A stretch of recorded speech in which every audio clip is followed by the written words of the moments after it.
Woke up late, charts on fire, red and green like a funeral pyre. Discord screaming LFG, but my portfolio's haunting me. Spiked my coffee with regret. Last night I longed to break out bet.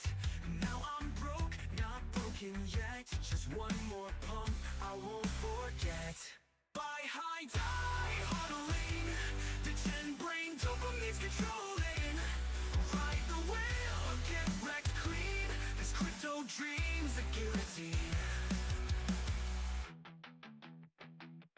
Fake guru with 1,000 subs showed me coins in shitty clubs. Promised moons, Lambos and jets. Now I'm left with JPEGs and debts. Scalped my soul in a 5-minute chart. Market dumped and it ripped my heart. But I'll reload, I'll play to win, even if I lose it all again. Buy high, die huddling. Gas fees burn, but I keep rolling. FOMO's gone, greed's the king. This crypto dream's a punk rock thing.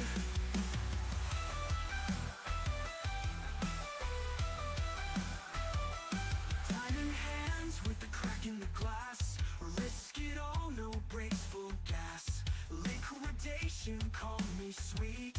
Whisper welcome to defeat. No stop loss, no regrets. Code and chaos, no safety nets. Satoshi's ghost in my DMs told me to ape again and again. Buy high, die huddling. Gas fees burn, but I keep rolling.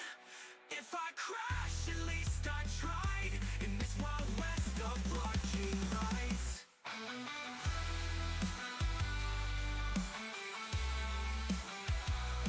I'll be trading till the lights go out. Charts are noise, but I live for the sound.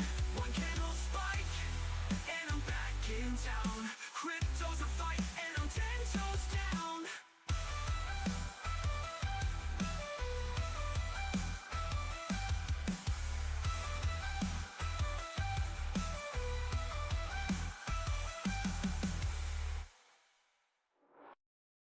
Diamond hands with the crack in the glass. Risk it all, no brakes, full gas. But I'll reload, I play to win, even if I lose it all again.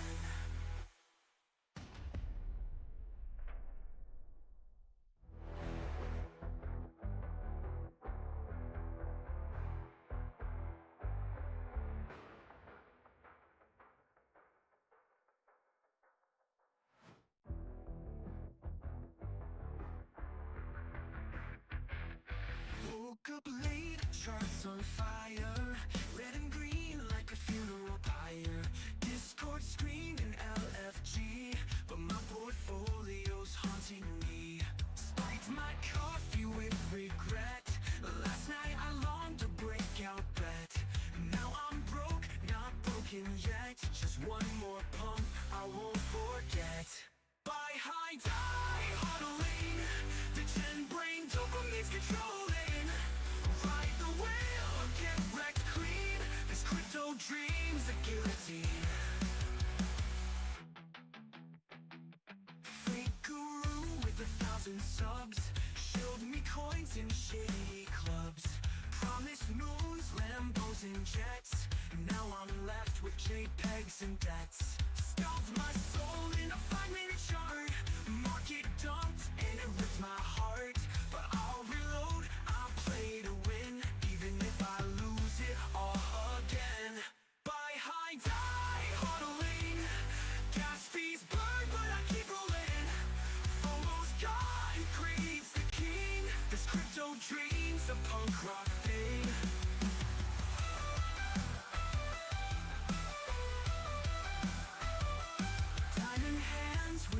In the glass, risk it all, no brakes, full gas. Liquidation, call me sweet.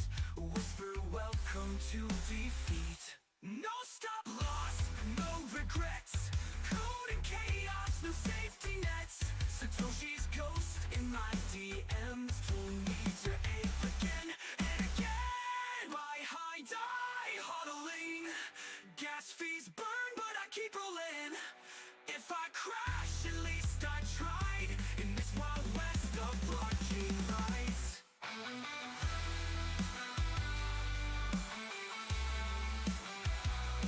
I'll be trading till the lights go out. Shots are noise, but I live for the sound.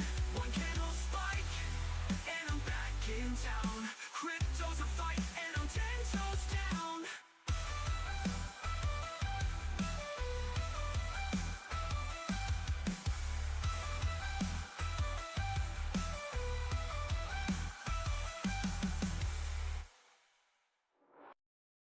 Diamond hands with the crack in the glass. Risk it all, no breaks. Good morning, guys. I hope you're having a great day. Pretty wild move this morning. We got in chat. We got Coma. We got Lad. We got Sunny's here. Eric. RP. Good morning, man. Nayan. Radia. Wayne. Uncle Steerding. We got Keen Bean. Josh. Have you looked at your on-chain metrics lately? Just curious. We can look at it together today. Starlight, what's up? We got Sarah, George, Sheen, Block Party, Coma, Lexi, Noah. Let's see.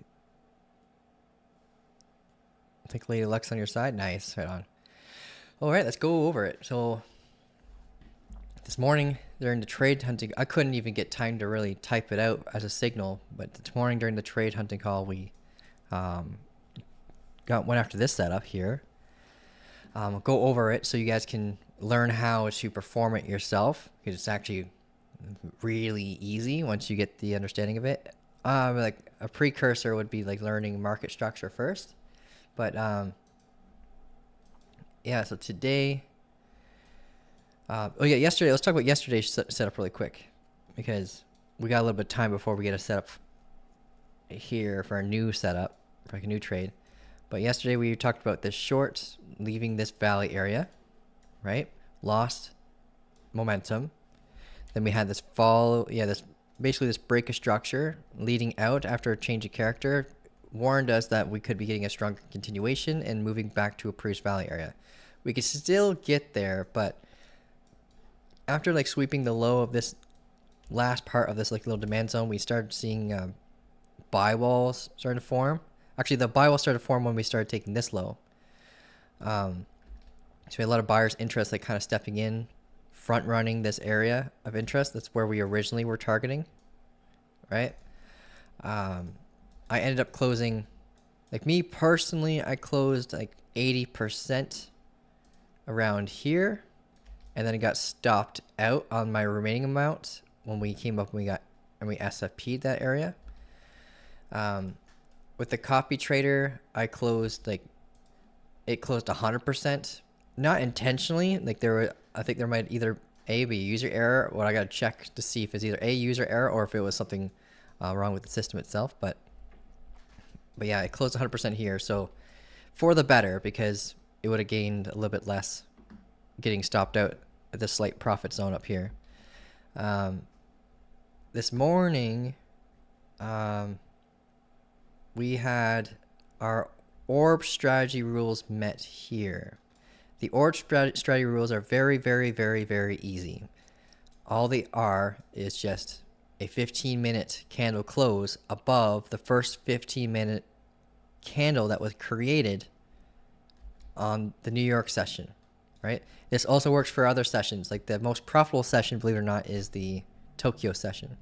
So when we get a close above that first 15-minute candle of the session, you want to make sure VWAP is on your side. So we had that confluence of VWAP, had the confluence of breaking above the orb, and then the dissection process was seeing how the 3-minute performed when we got that break. And we were looking at the retest to the VWAP and retest to the previous high. We saw we got that bullish change of character on the 3-minute, telling us that the trend is on our side, at least on the 3-minute time frame, right? It's not exactly on our side on the 15-minute, so you have to use this strong high as your barrier concern. We usually front run strong highs or strong lows. When you're thinking about trading in a lower time frame, you got to think of the higher time frames as the boss, right? Not to mention the fact that, you know, when we were initially interested in this, we were seeing that, okay, we got a strong candle close above here relative to the 3-minute time frame. So we're likely getting a pullback after testing the supply, right? We got the pullback. Then we had a doji candle test on the VWAP and that previous high and this change of character neckline, like the double bottom neckline.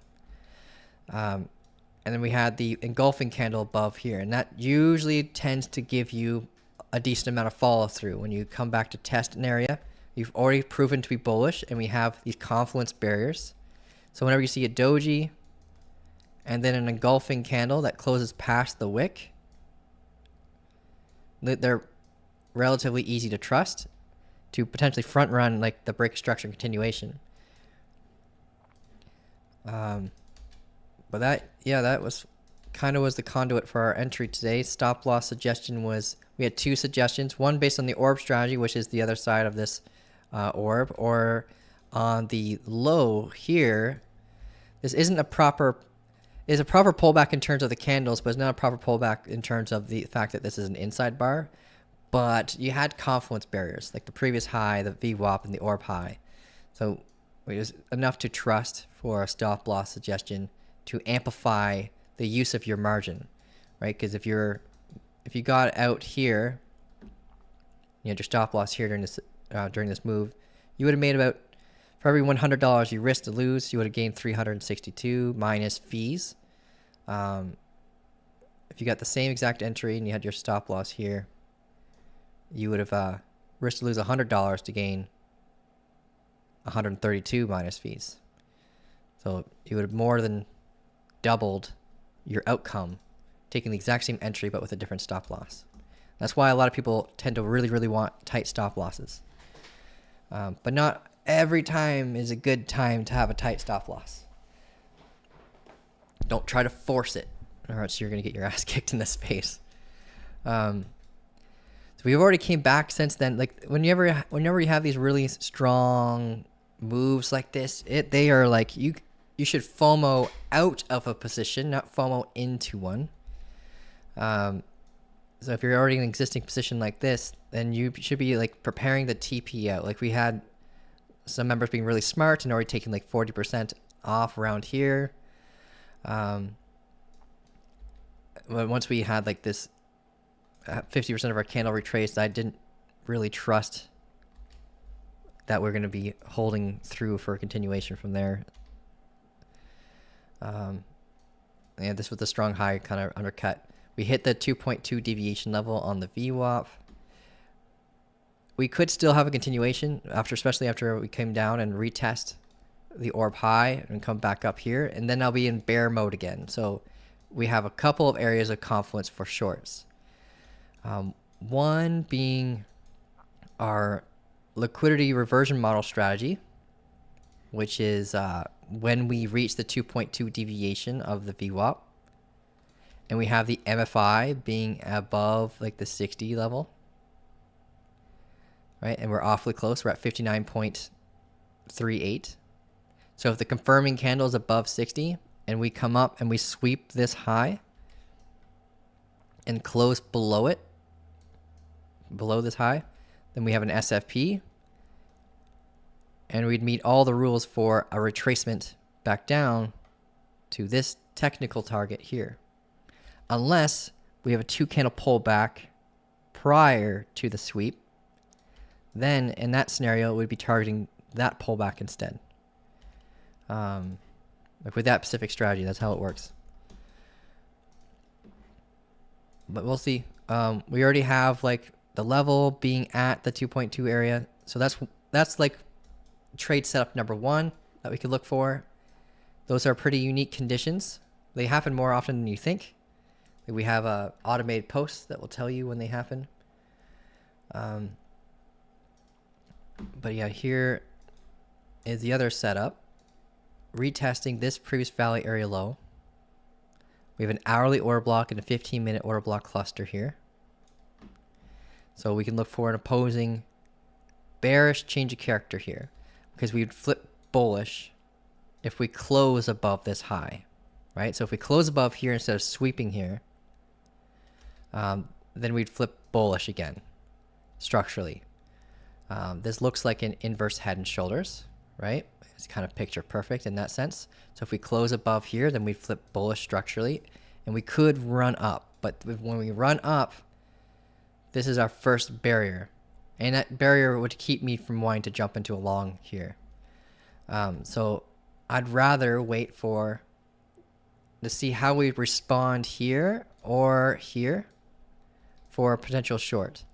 And when we're leading into the weekend right now, like during the weekend, volume tends to drop off like a cliff.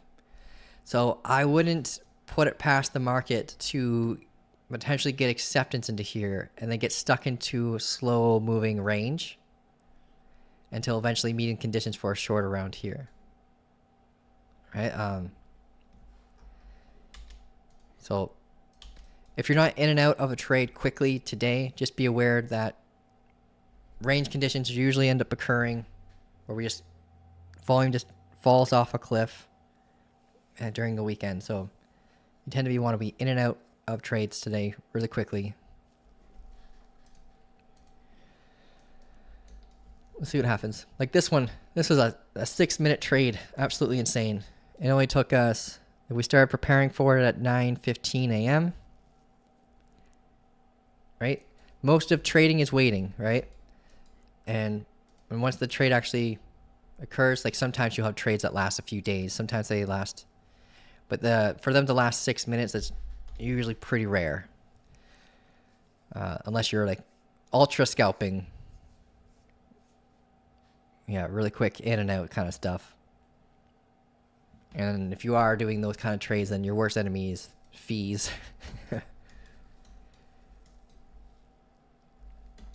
Okay. But yeah, that's what I'm preparing for, guys, for today. I'm kind of in bear mode now. We had a quick long. Hoping for an SFP here. Hoping for a bearish change of character here. And we also have like this 3-minute supply that isn't completely fully mitigated yet. You know, it kept us down here during this moment. Right? And then we SFP'd this wick level high. We still have a little bit of this supply left. And the top side of it is a 3-minute order block. So that could be some confluence alongside that 15-minute SFP criteria. When we hit their head off that, get the SFP confirmation, and then prepare for that target down here, watching the VWAP along the way. All right, so that's Bitcoin. We don't need this anymore. We already know we got the positioning for it.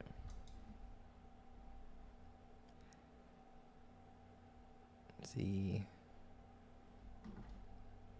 Let's take a look at the chat here. Yeah, today's giveaway day. Everyone's already kind of writing their word in there.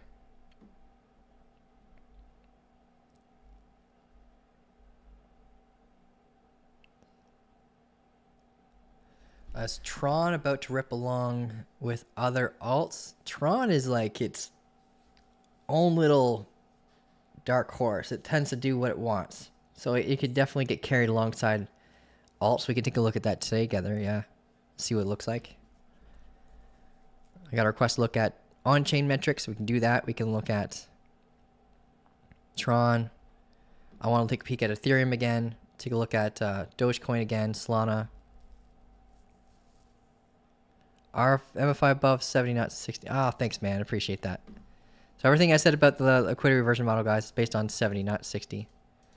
I think I just have it marked on my chart. Are you sure it's 70? Yeah. I know we all built it together. So you're probably right. All the strategies in my brain. Yeah, you're right. It's above 70. Yeah, above 70. Get the notes for it over here.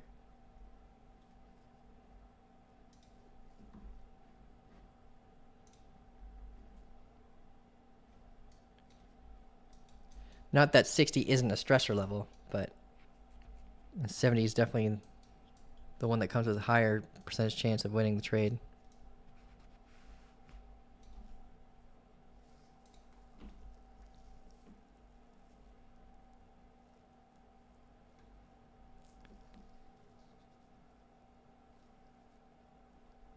Okay, thanks, Sterling. Got the list here. XRP, Tron, Ondo, Syrup, and Tesla. All right, so while we wait for Bitcoin's positioning for a potential setup, we might not get it during the live, but we know we can prepare for it. We'll look at these other assets. First request was to look at on-chain data. So we'll go take a peek at that. Once I saw that in the chat while logging in, getting everything set for you guys, I pulled it up here. So let's see. So this is a Glassnode. It's a little pricey, but you guys can always ask me questions about it, so you don't have to subscribe to it if you don't want to. But it's honestly an amazing tool to help guide you into preparing for macro bottoms and macro tops, right? We came down to like a really, really important key level where when you see supply being held at a, like if 50% of the supply is being held at a loss, we get to this green box zone, right? And it has called the bottom for us every single time. So every single cycle, and it could have called the bottom for us as well this time around too. I'm not saying that the bottom is officially in, but if you were to follow the on-chain metrics, it suggested that it could be already in. So we have, this is showing us that we didn't reach below the supply being, 50% of the supply being held at a loss, but it has been, because this line graph chart is based on candle body closes on the daily time frame. So you can see here, based on the candle body close, that it's pulling the data from, saying that 50.31% of the supply was held at a profit, which is a small amount of supply, like relative to what we're used to. That price tag was at 62,800. So anytime below 62,800, you can pretty much say that a majority, like more than 50% of the supply was being held at a loss, right? So we did technically reach this green box zone, even though it says we've undercut it here. When you count for the wick on the daily. So on the daily time frame, we went all the way down to 59.8 or 9, depending which exchange you're looking at. So at that point, we were in a state of capitulation. Just we weren't in there for very long. Normally, we're in there for a decent amount of time, for like a month or so at a time. However, what this could relate to, like COVID, right? When we look at COVID crash, we were only in there for like a couple of days, but we were there. Like we went to the point where over 45%, only 45% of the supply was being held at a profit at that time for a few days, and then we kind of like launched ourselves back up. So that metric was met for calling the bottom, but doesn't mean we won't come back down there again. Right now, the supply, 65% of the supply is being held in the profit. And that's at the price tag of $80,000. So that's the last time we got the snapshot on this tool. So just so you're aware. Now looking at other metrics, you can pull up the Newpol chart, which is another really great chart for helping call the bottom. And this is the one that we haven't really fully met the conditions that we're normally used to seeing when we call the bottom. And I think that this chart might be not, the word broken is not right, but it's not like it's going to be the same conditions as it was before. I don't think the institutions that are in the market today are going to let themselves be, they're going to guard their positions, basically. They're going to accumulate where they originally accumulated. And it's going to make it harder for us to get in that extreme stressor point that we're usually used to seeing in the market. Because normally the market with Bitcoin has been fully driven by retail in the past. Like we only started really getting market makers in the last cycle.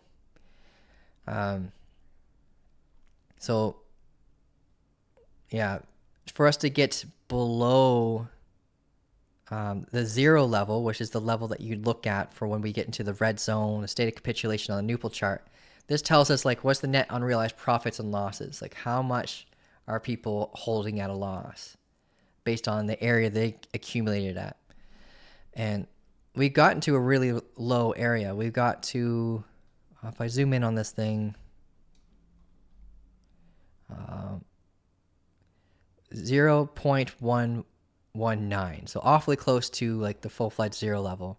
And the last time we were at 0.119, like this is showing us the $62,800 price tag. Again, we were probably dipped into capitulation for a quick moment with the wick. For us to get there like properly, I think we need to see the price tag be at around like 55K. But the last time we were here was when Bitcoin was worth $22,000. So our conditions are the exact same for when Bitcoin was at $22,000. So let's think of it that way. So it's pretty intense. When you start here, this chart really helps you keep yourself grounded because you're going to hear people say price tags like $30,000 or $15,000. And for us to get there, we would have to be in the worst conditions in the entire history of Bitcoin. Like, I mean, like back when Bitcoin was worth like $300, I think that was the worst we ever seen the capitulation be at. Oh man, what just happened there? Let me refresh this. Yeah, so this was when right here, yeah, $210 was the worst we've ever seen capitulation occur. And our price, our level was at like 0.8, negative 0.8. I think, yeah, in order for us to get there today, we'd have to be worth like $8,000 or something like that.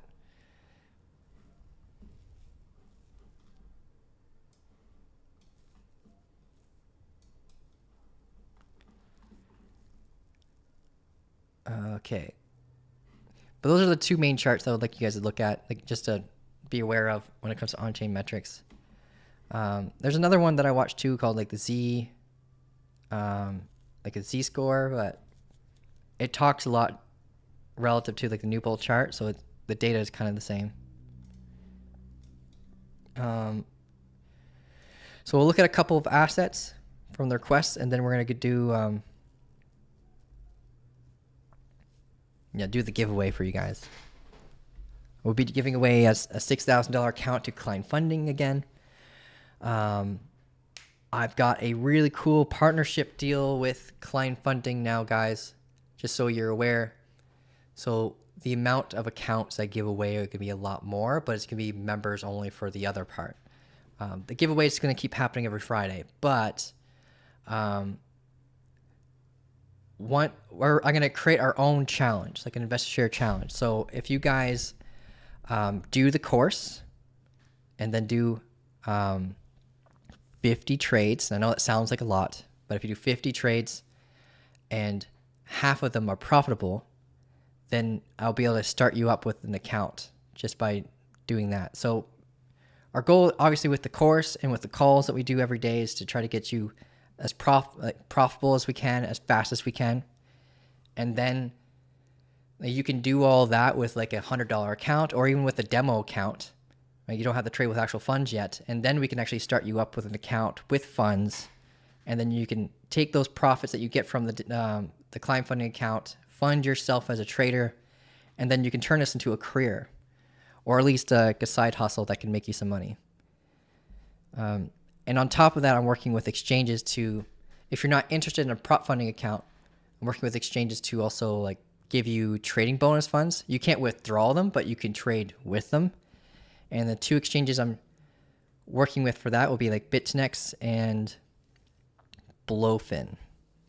I don't know what the value is yet that I'm going to get from them to help you guys get started, but I'll let you know as soon as I do. All right, so let's go through the first request. We got XRP, Tron, Ondo, Syrup, Tesla, WUSDT, and IREN. And while we wait for a setup from Bitcoin, we have XRP request.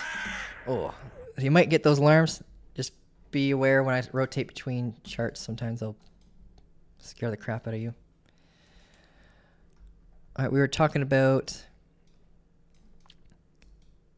Oh, I remember. Okay, we were talking about the fast pathing between the volume gap that we're trying to close within, and we did close in it. So we're on the hourly time frame. We tend to get faster paced moves to the opposite side. When we hit our head off the volume shelf, it looks like we found some footing here after grabbing liquidity from these lows. And now we're trying to get that inverse head and shoulders kind of posture. This is the hourly time frame. But again, with barriers along the way. So if we do get that confirmation, it will come from a close above this wick level high. Yeah. Let me just, there's a possibility that we flip bullish already here. Yeah, it's a pullback. We had 2 consecutive here. All right, so we flipped bullish already here.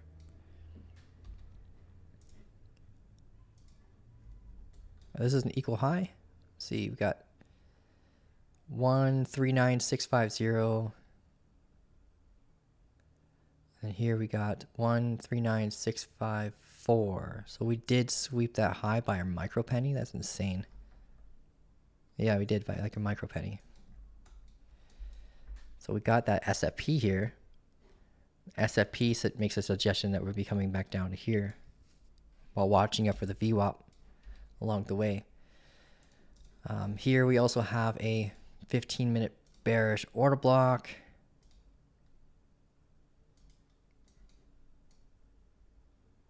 Watch that along the way up too.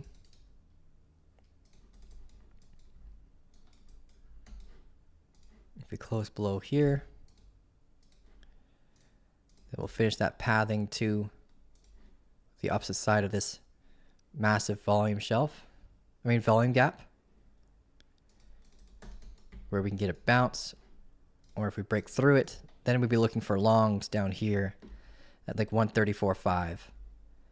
We spoke about that yesterday, where we're kind of hopeful for that full rotation. Since we confirmed, like have a really good confirmation. Up here we had a V-shaped projection, so it's like really messy and it's hard to get in on those unless you dissect things in the low time frames. Like we swept these highs, which is great. We got to the value high, which is great. We hit our head on the downtrend momentum, which is awesome, but you definitely would have to use lower time frames to determine an entry on that. Otherwise, the continuation entry, like the safer one, would have been when we lost this uptrending momentum, break of structure, continuation, and now this is kind of like the moment where we're trying to find out whether or not we can hold this trade. So we need to have a close below here. All right, we're still guarded. We're guarded by order blocks, but we're not really guarded by much in terms of structure other than this previous low. So the ceiling of that 15-minute order block that we're just looking at and this previous low, and like we could hit our head off there if we do break to the upside.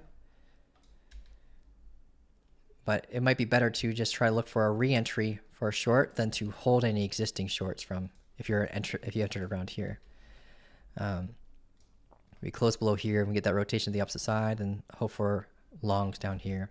So me personally, I'd prefer to like sit on our hands and look for longs at around 134 rather than longing into this supply.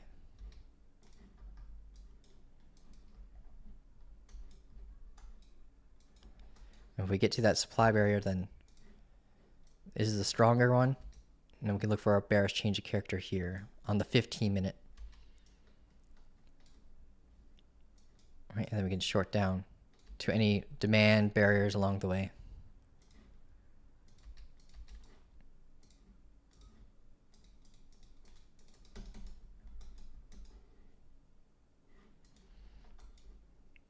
I hope that helps. Yeah. Barely met the criteria for an SFP here, but we got it. And that's the technical target. And this is like the VWAP barrier that would keep you from getting there. And since then, we've already got a bit of a bounce off of it. You can dissect it a little bit on the 3-minute. It gives you the full story. The bounce and then lower high. So you're kind of hopeful that if you're in on any short, that we break this neckline, lose VWAP, so you can get that continuation down to the unclaimed low at 137.70. Yeah, $1.37.790. That's XRP. I hope that helps. Reach out to me if you have any more questions on that. Bitcoin's slow crawling down, so that'll be good follow through for XRP because XRP does have a lot of pairing liquidity with Bitcoin. Got a lot of giveaways.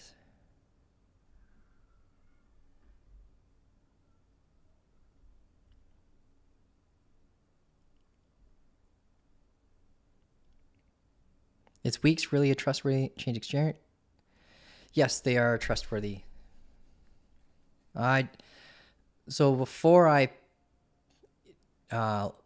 pick an exchange, I look at the security, I look at the reserves, and they have more than what they need in terms of reserves. And the reserve volatility is a really important factor too. Meaning let's use MEXC for example. Their reserve volatility is insane. So when they start a promo for like reduced fees, you notice that the reserves will grow like 10 to 20%. When that promo ends, the reserves drop like 10 to 20%, sometimes more. And that kind of volatility makes me super nervous. Even though they have the right reserve balance, you want to make sure that they can handle a situation where they're kind of hacked, right? What's up, Alex? How you doing, man? So if MEXC was ever hacked, I'm not sure if they would survive it. Like Bybit, for example, they could survive theirs. They have a surplus of funds. Give me your pot plant in the back. Yeah, it's a fake bamboo tree, bro. You don't want to smoke that. You'll probably die. When does the Tokyo session start? 7 p.m. Eastern.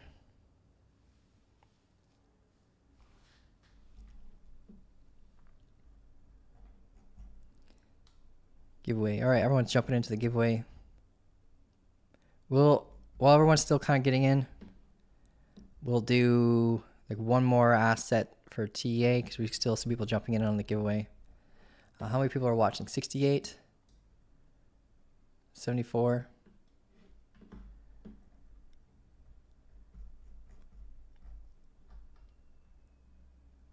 What was the other request? Tron. Take a peek at Tron. We've got a Tron chart. Last time I looked at Tron was the 1st of April, so a little while ago.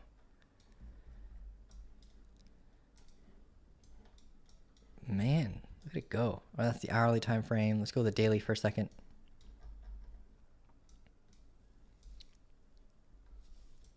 It never broke our key level for the drop. That's nuts. So yeah, so Tron in the bigger picture, we have this momentum that's been keeping it up since the dawn of time. Since let me just make this smaller here. Since 4 cents, like sub 5 cents. And we maintained that momentum, and now we're at like 35 cents. Absolutely nuts. We had a little bit of negative space here. So whenever that happens, it tells you the story that the pace of the buyers have sped up, right? And normally you look for demand where we could find some support and see if we maintain maybe an evolving momentum state like we had here.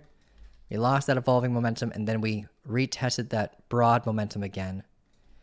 And here we are running our way back up. We had a really good short call up here. We can delete that.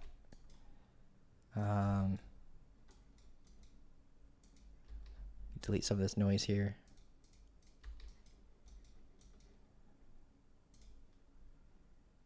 We have an awkward valley area here we can mark.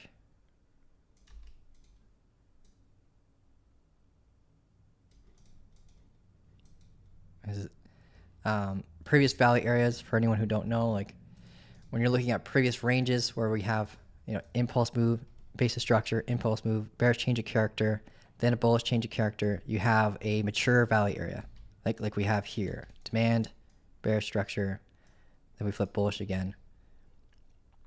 So we have a mature value area in that point. So when we return back to it, you can anticipate price action to behave the same way off like key levels. So here's our value area low. Here's our previous point of control. And here's our previous value area high. Right, try to get that aligned perfectly. Look at the volume behavior, see how we did. We have a bit of a B frame, right? So that tells us a story that there's two areas of interest in here. Volume shelf, so price action will move quickly when we get through here. You can like box frame that if it makes it easier for you to see, or you can get horizontal rays if it makes it easier for you to see. Send it back. Oop, my bad. So when you zoom in, it tells the exact kind of same kind of story, right? Where we can use the value area as a resistance. We hit our head, we pull back, get a bounce, finally get acceptance, found resistance at the POC originally, and this volume shelf high, pull back, found support off the POC, and now we're reaching the value area high where we prepare for a rejection again. You can mark these wick level highs that are at this value area high. They tell you that there could be resting liquidity still above there. Even if there isn't, it's still an area of interest. So then you can dissect this in the lower time frames. Like, how do we perform this move? Right, hit our head, pull back, found support, got that break of structure. Now we're building this like ascending regression trend, with this being the momentum. We have steep momentum. We've got demand here.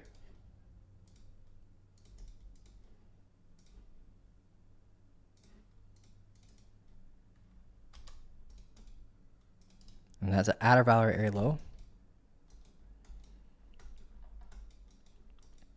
We don't have a proper pullback here on the 3 hour. Let's go with the hourly.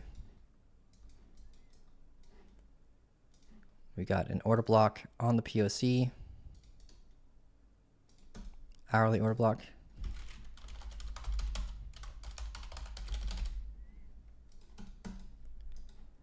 We have our change of character level here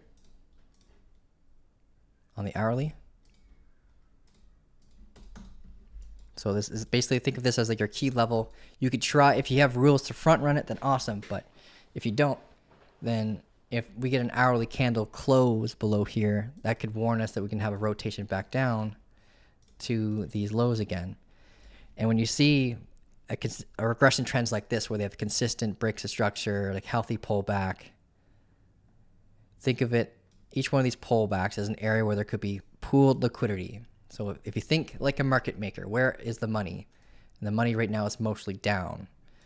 So if we get the opposing change of character at the value area high, preferably at the value area high, and preferably after sweeping a key level like this, then you can use that confluence for a short and start targeting the end of the liquidity curve, which is roughly around this POC is a good spot to watch. If you get that continuation, then the value area low is your next target.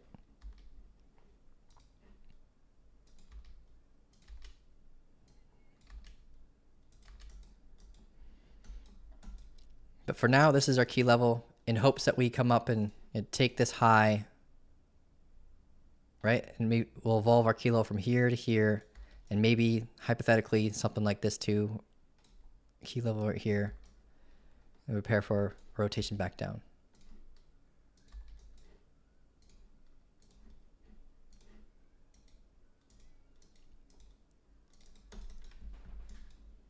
If you don't like shorting Tron, I understand, because this thing's been really strong, but it has to have those pullbacks eventually in order for it to sustain these moves up.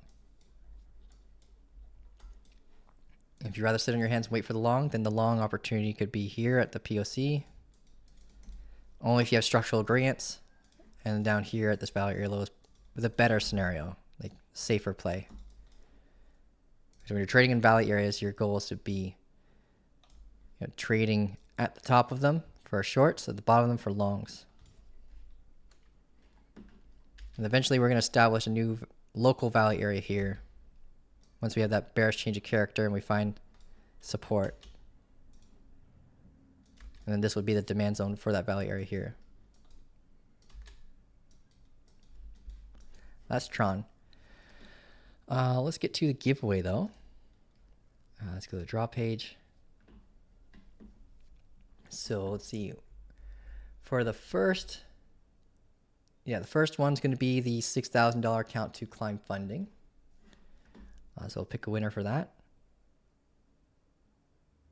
Let's get the announcement section set up.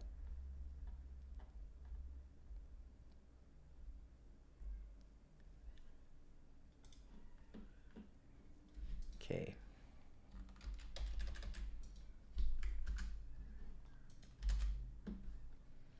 Support.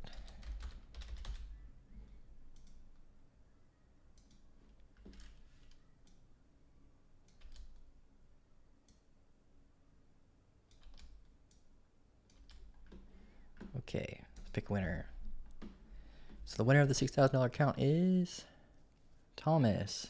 It's an elite member. Congratulations, man. All right, so you got $6,000 account to Klein funding. Thomas, Toumas.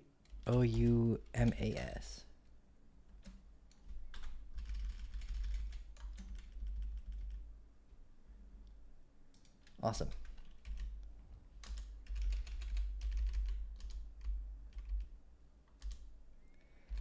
Next winner. This one's going to be for $50 worth of Karma.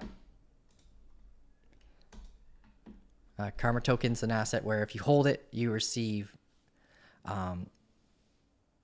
rewards just by holding the asset. It's a reflection-based system. So as people buy and sell the assets, you earn rewards just by holding it through a tax system.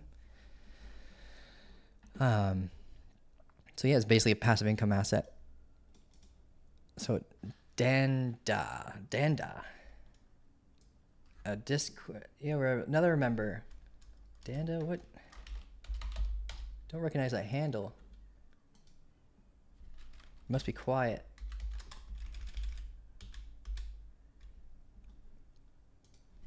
I pretty much recognize every handle in the server, but this one.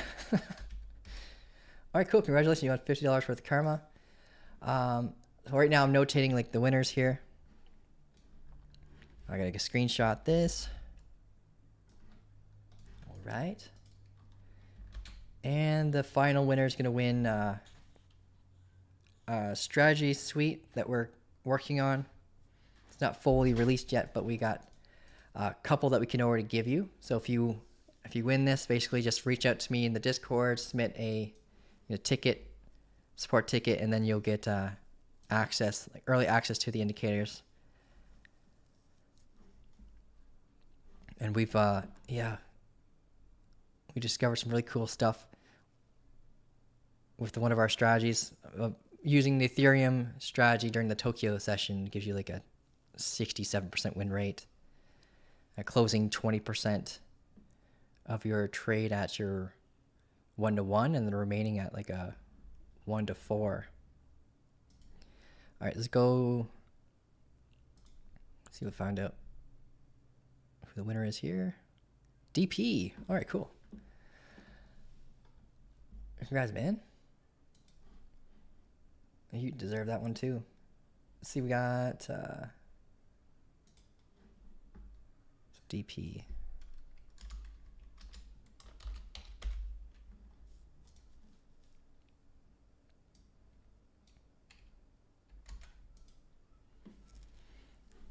All right, cool. Congrats, guys. Congrats on winning. And I'm going to go through the new TA requests. But you'll see the announcement in a moment. And then just follow the instructions. Please be aware that scammers are a lot more active again right now. And what they tend to try to do is use the giveaway wording as a way of tricking you into thinking that you won something, in order to try to get something out of you, like information that could end up getting you hurt, or funds that can get you hurt. Just be aware of that. Please triple check the handle. I'll never message you first, but I'll always reply, right? It might take me some time to reply because I get a lot of messages sometimes. They come in waves. But yeah, please be cautious. There's tons of impersonators in any crypto community, right? Any crypto community, Discord, they're super active. I don't think it has to be just crypto. Like they're scammers for everything.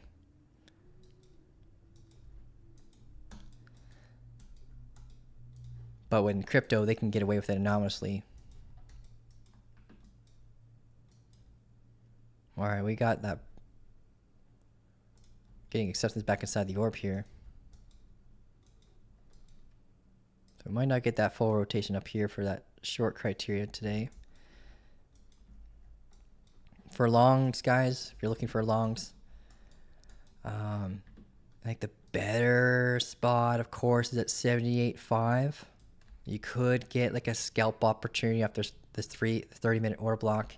If you pull a fib from this low to this high, we have a golden pocket around the floor of the orb, but you'd be fighting against VWAP immediately on a setup like that. So it's best to, yeah, especially when you have an SFP where we technically confirmed back to being bearish. And then we had this SFP, like this is the technical target, but the higher win rate target is here on the most recent profit pullback. So we kind of got that pathing ever since we had that sweep. So yeah, if you get any longs around here, if all your rules are met, just be aware of the orb high and the VWAP guard that could prevent you from going any further up. Preferably, what you want to see for longs is back down here at this.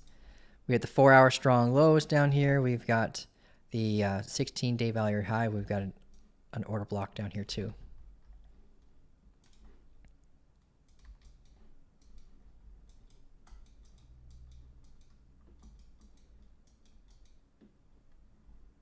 So a good thing they got out of this one. Quick in and out. It doesn't look like it's going to hold. It didn't hold. Yeah, it didn't hold off the VWAP. Nice little VWAP slap here though. A quick bounce and then yeah, it's kind of game over.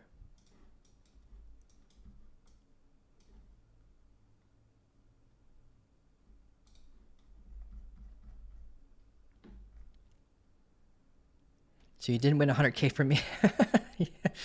Yeah. The super secret crypto cookie recipe.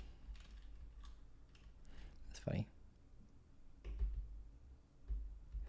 Ondo. Okay, let's take a peek at these other requests here. So Ondo, what are you doing, Ondo? Ondo is a great RWA asset if you're trying to get exposure into that sector. Oh man, this thing ran. Damn. I got some Ondo, but I don't have enough. Especially after looking at this chart.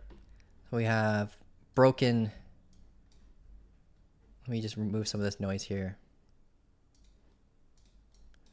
So we broke this down, turning more macro broad momentum here. We broke the evolving momentum here. Let's go to the daily. Now we're coming up to like test the 200-day EMA. Where's my 50-day EMA on this thing? I don't have it. All right, let's right click on this. Clone. Where's my clone? Is it not? It's not copy.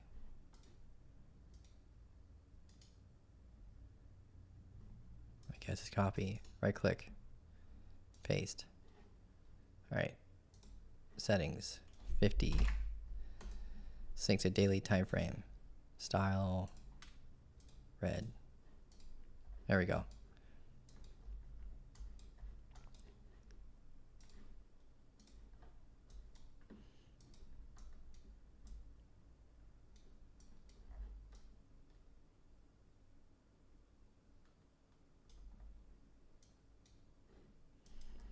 Just looking around right now for structural barriers. We had a daily order block here, but we melted right through it. We tapped it with this doji, and then we just closed right back above it. But we got a new one over here that we don't have labeled, which is in line with the previous 24-day valley area, which will act like a form of resistance when we reach it.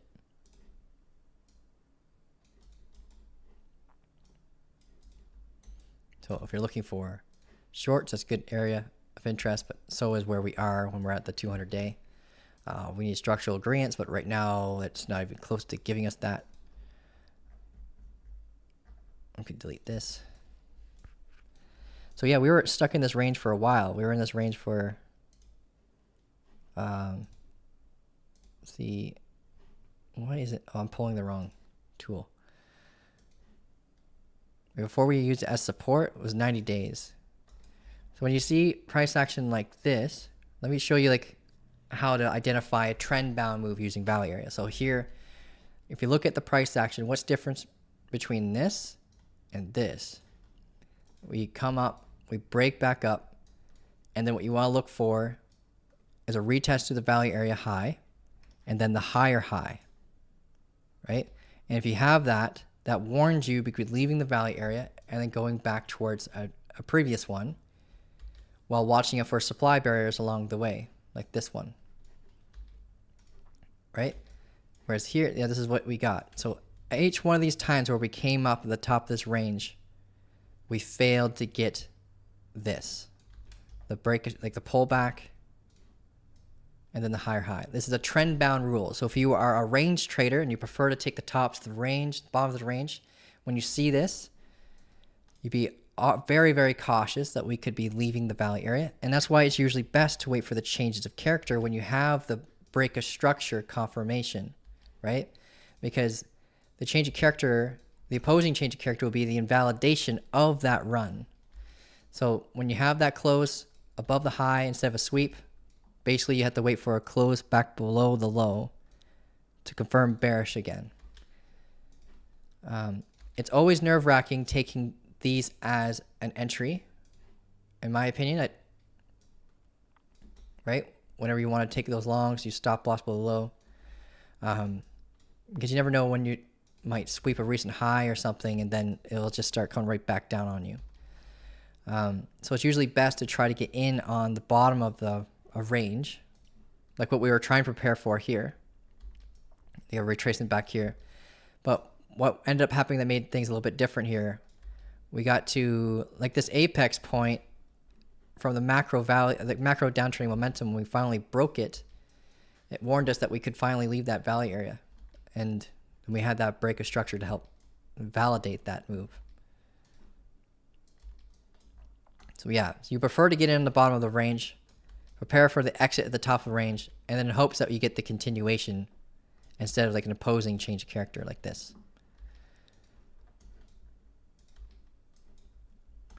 But now, yeah, where this guy is, we're looking for a bearish change of character up here. This is the 4-hour time frame. We don't really have much holding us up right now other than what's down here. So if we do get a rejection where we are, let's say we pull back and then hit our head and then come down, we have this demand zone. We got this little guy here too. So this or this could induce a new range for us to go range bound if we have that, if we hit our head here. If we end up getting acceptance into this valley area, again, this previous 24-day one, then we can get stuck in this range here, either for a continuation or eventually the reversal. But until then, we have to prepare for the valley, that previous valley area to first act as a form of resistance. So what I recommend doing is just going through the price action. Like, where are the key areas of interest? Where are some order blocks? So if we do get that retracement, you are ready for key areas for a bounce again. Or if you're in on a short for any reason, then you can watch those key areas as opposing structure or opposing threats to your continuation on your short. So this previous high, you can label that. Right? You can label any order blocks. Start from the higher time frames, work your way down.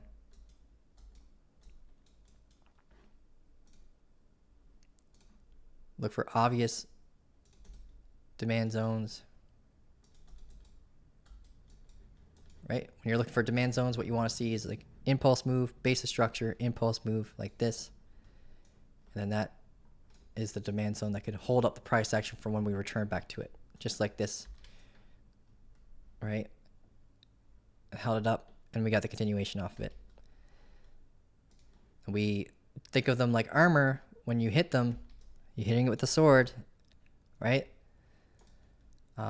If we don't break completely through it when we bounce off of it, it's still a relevant key area you can watch out for. And if we have wicks like this, then you can expect liquidity to potentially be resting below it for like SFP retracements.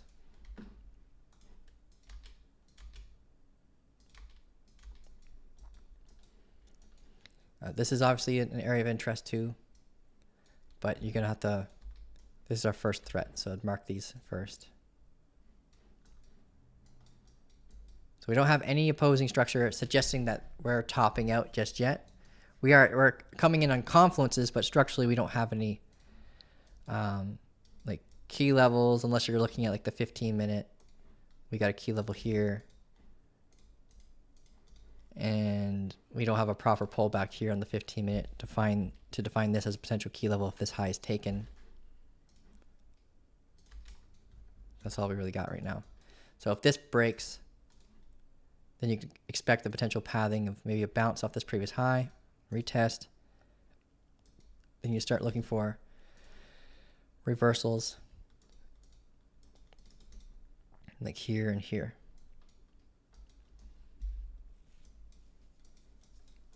I hope that helps you out. But yeah, big area of interest starts at 0.4335. We have a daily order block floor there.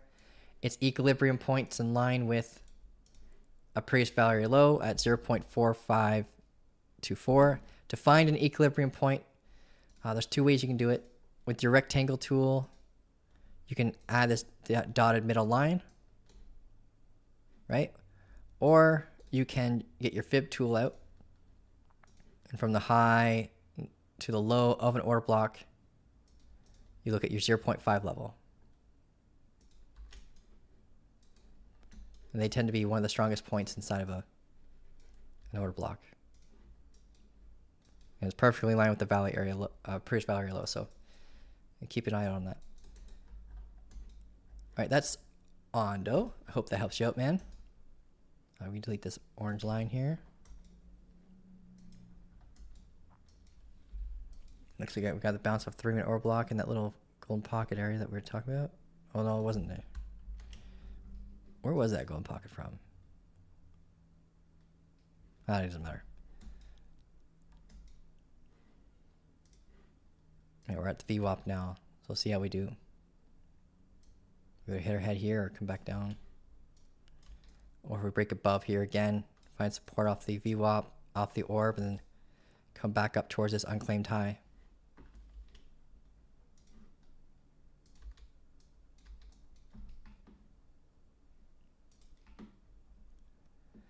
Cardano, yeah, we can add that to the list. All right, Syrup, Tesla, W, a Wormhole. You can add Bonk, yeah. Okay, Syrup. What is Syrup doing? I doubt we have a chart for Syrup. We'll pull it up on Binance. I think we've done T on this before. A long time ago.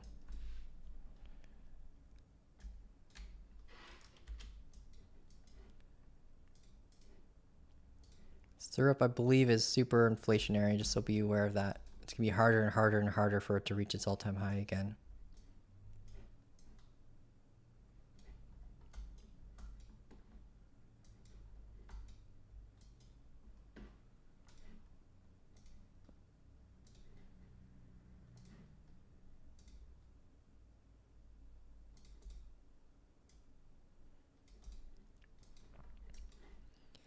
right? So we have our supply here, right? This is the daily time frame we're looking at right now. So supply here, add an order block here, hit our head off of it, came down, right? Found support. We have this ascending regression trend. So this whole area is a valley area from the start of that supply zone to here.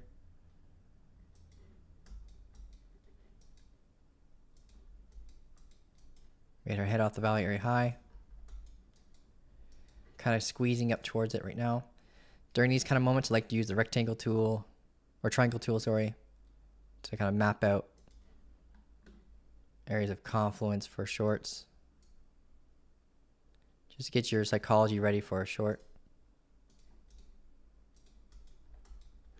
Zoom in on the, okay, let's first get these order blocks marked. So we got the 4-hour time frame here.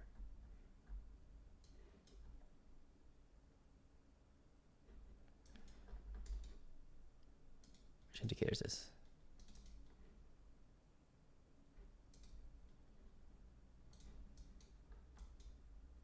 Oh, it's been mitigated already.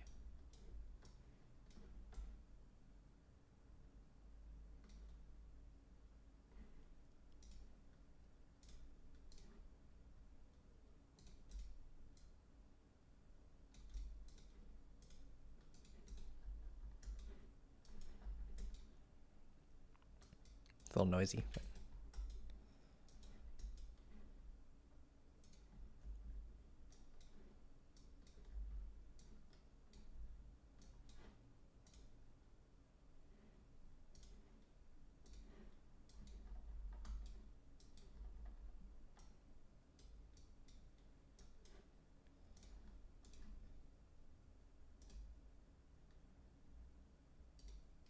just labeling some of these order blocks that have decent confluence.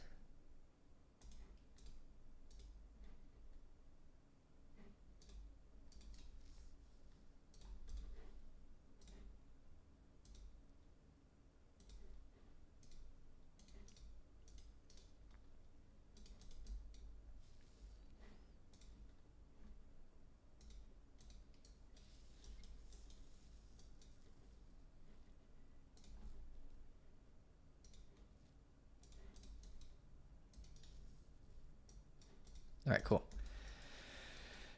So for syrup, now that we got everything kind of labeled, we got our bullish change of character here.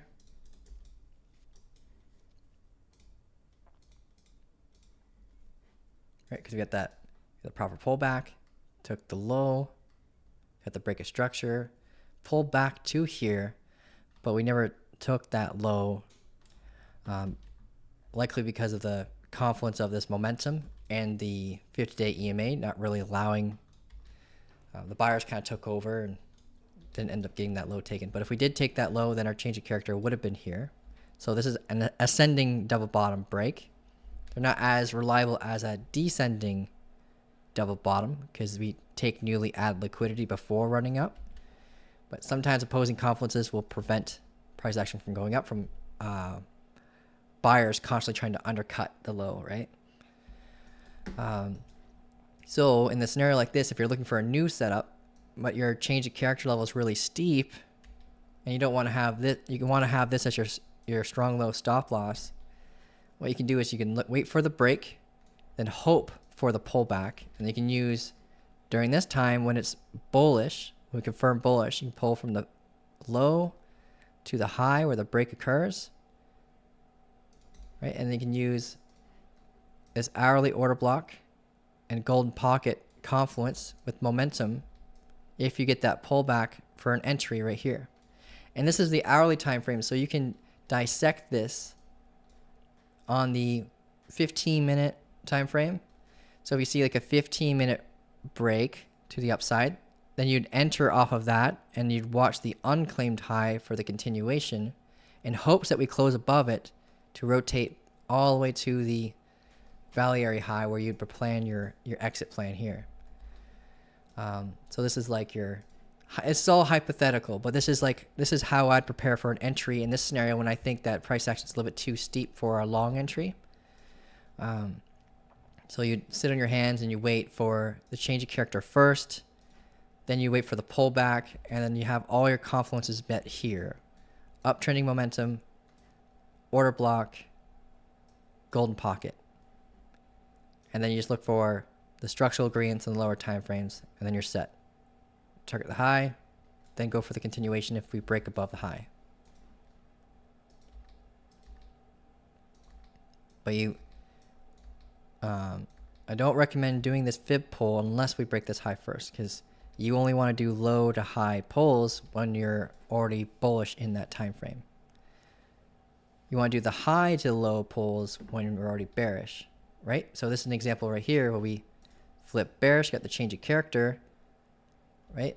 You can either enter on the change of character, but if you feel like there's an opportunity for it to pull back, then you can pull from the high to the low, right?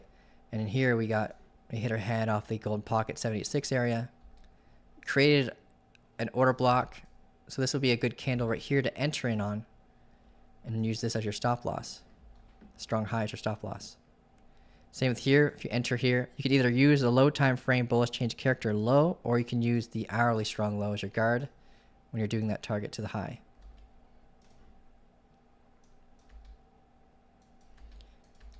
I hope that helps. That's what I'll be looking for syrup if I were to take this entry anywhere.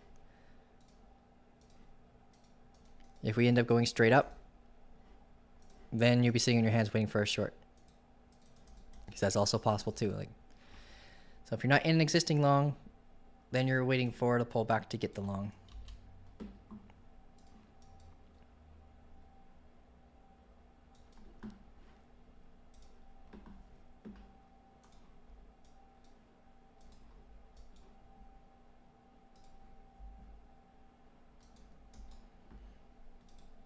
We have the chat.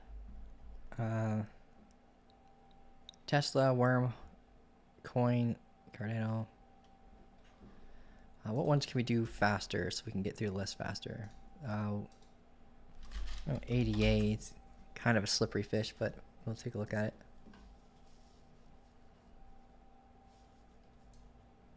Right, we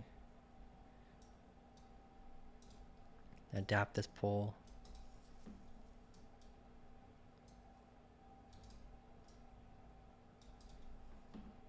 Okay, so Cardano, this is, I love it when this crap happens. Just so you guys are aware, whenever this occurs, where you have stacked two valley area ranges, right? One here, one here. These are great because when you confirm to leave one valley area, it sometimes comes with the simultaneous acceptance into a previous valley area, right? Which happened right here during this scenario. So we're looking at the hourly time frame. Remember, we were just talking about this, right? Where if you get in on, or you're watching the highs of a range, if you don't see a pullback, retest, and higher high, then you're preparing for it to drop, right? And when you take these, you're always going to be mindful of the previous highs, of course, or any, maybe we build supply along the way down, like something like this, so we can watch your head on those too. But yeah, like for example, in this scenario, you'd see this, we'd come back to retest, and then we get the higher high.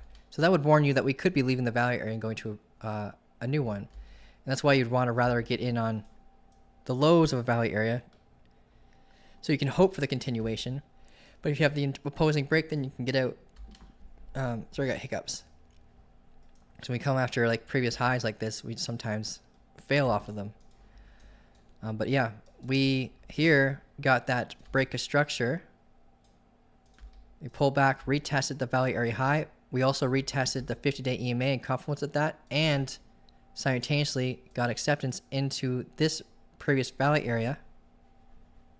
This is value area low. This is the value area high, that we're escaping the value area from the value area high and get acceptance into this value area from the value area low. I I honestly love it when these scenarios happen because they tend to play out really, really well. And you're always going to be watching any previous barriers, like, for example, the 45-minute order block that we had labeled here, the wick level highs, extreme highs of the range, previous points of control, and hopes that you get the continuation to the value area high. But here, yeah, we mitigated a 45-minute order block. We can delete that now. We hit our head off this previous point of control. And right here is our demand that we created. And we're holding it right now as a form of support. Right, so if you entered in any shorts because of that POC confluence, then you'd first be watching this, right? And then this is your second little area of interest here. We got a bit of a bounce here, but never ended up taking the high. And then we closed inside this demand, warning us that we could be going back towards either the low of the demand, which is like, you got to think of this as a whole area of interest where you can get a bounce off the low, or on the next area of interest, like this demand. And the low of this demand zone is like right here. If you're looking at the wick, zoom right in. Right, so we SFP'd that and tapped into this simultaneously. What you should be looking for now, if you got in on that S&P, awesome job. If you got in on the change of character, great job too. Just be aware that we're now at a order block, like a bearish hourly order block. So you're going to kind of hope for a close above it.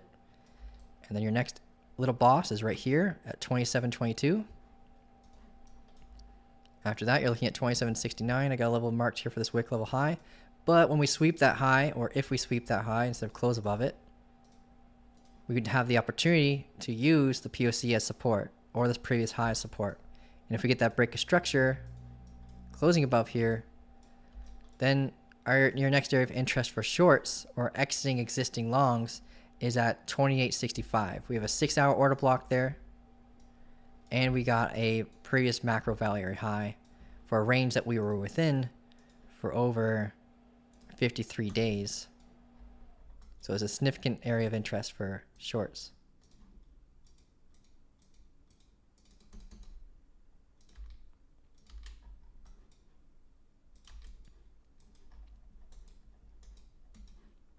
All right, cool. So that is Cardano. So watch out for any opposing structure. Like, you can use the 15-minute time frame here, but label the hourly order block if you end up seeing an opposing reaction.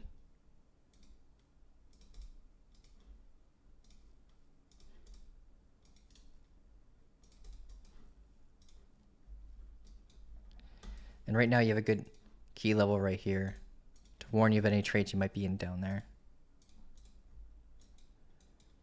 So a close blow here in the 15-minute would warn you we're coming back down. And watch the VWAP if you take a short off that. All right, so that's Cardano. I know you're a member, Sonny, there, so just make sure you reach out to me if you have any more questions about that.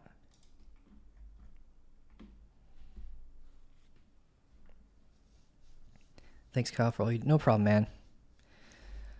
All you gotta do to thank me is you click the like button. It helps the algorithm a lot to help us grow. Okay.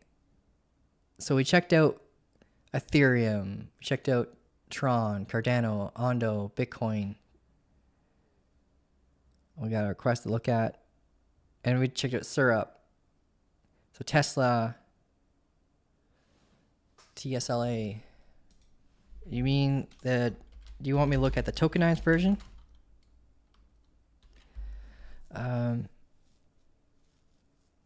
Because you can trade Tesla now in a lot of the crypto exchanges. Pull up on Bybit. The downside with looking at the tokenized version of an asset is you don't get the whole history. So just be aware of that. So if you want to be aware of like opposing areas that could conflict with your trade, make sure you pull it up on like a like the NASDAQ is helpful. Yeah, so that we looked at it before here, and you don't get very much information from the other ones. So on Tesla, it looks like we have this marked as a key level of interest already. I don't remember doing that, but yeah, so this would come, the reason why I likely had this marked, because at the time we were looking at this, we were looking at like a golden pocket after a change of character, like based on what I'm seeing here. So we had that change of character, but the change of character was kind of steep, right? So if you wanted to use a strong low as your stop loss, you kind of hope for the pullback. And we got the pullback, we bounced off the golden pocket, but it was short-lived. It didn't go very far. And then at this point, we ended up breaking back down. Then we still ends up being a big area of interest because it's a previous value area low. So we just mark this as a previous value area low. And we can see that we end up running up after bouncing off this demand that we had drawn. Really awkward price action at the stock market sometimes. So you have pullback, change of character. You can have you can either enter in the change of character, stop loss here, and we came up and we get that break of structure. Pull back though, so that I don't think that matches well with fibs. No. We went all the way down to like the 886 for anyone who uses it's called the platinum level, the 886. So it's an extreme stressor level. And some people use it for lick wicks and stuff like that. And lick wick is a whole other lesson by itself. But yeah, lots of opportunities, honestly, with this thing. Here's a good entry here, great entry here, the bullish change of character on the inverse head and shoulders. And we're kind of fractalizing a bit, right? So we're kind of creating a large inverse head and shoulders inside of we have a small one internally within it. That's usually induced by market maker activity. Oop, undo that, delete. When we came up, we got acceptance into the value area here. We broke in, pull back, retested value area low, retested previous highs, and then got the higher high, break of structure. If you're wondering what these gaps are, these happen all the time in the stock market. It's based on like we closed here and then we opened here on the next day. The market's not open 24/7. Next area of interest though for shorts, we got to watch where you can hit your head on Tesla. Is around, we got $436.35. Make sure, let me double check to make sure it's right. Let's refine this. Yeah, that's right. We have another wick level that's right below it, like a few cents below it. Still area you should mark. Sometimes you get front run by a few pennies in this space. But yeah, just like how I kind of drew it before, where you have to watch out here as an area of interest. We have these wick levels, we have the POC here, right? If we end up breaking past this, then great. Then we'd be looking for a rejection at this value area high at 451.94. Same scenario, got these wick level highs you can monitor. There could be liquidity there in the form of liquidations. Liquidity could be there in the form of stop losses. So if you're a large player, you'll be looking at those areas of interest for an exit plan because you can get out with the least amount of price impact, least amount of slippage, so it costs you less to leave the market. So yeah, look for a bearish change of character here, then look for a bearish change of character here if you don't get it. Looking at the 15-minute time frame, and so far we got an SFP, and we have our key level here for short. So if we get a candle body close at $422.88, that would warn you we could be returning back down to the value area low while being mindful of this previous high.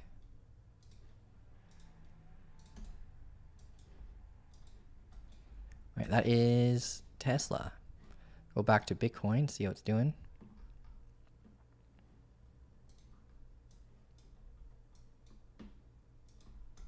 I got my OR just turned off here.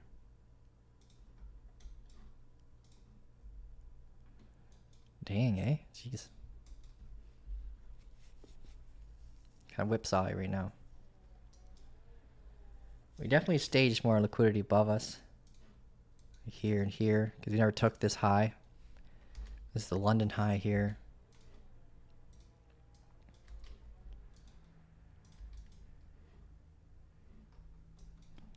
Let's go back to the chat. Thanks, Kyle. All right, cool. Can you try and pin this, Kyle? Oh, yeah, sure.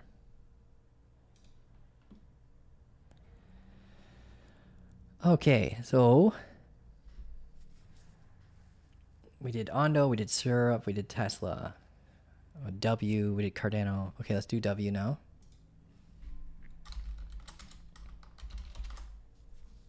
This is called Wormhole. We'll look at it on... I think we have a W chart, actually. Let me go back to Bitcoin.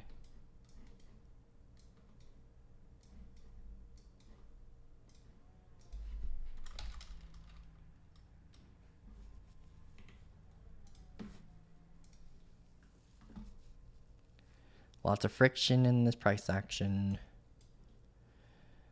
Last time we spoke about Wormhole.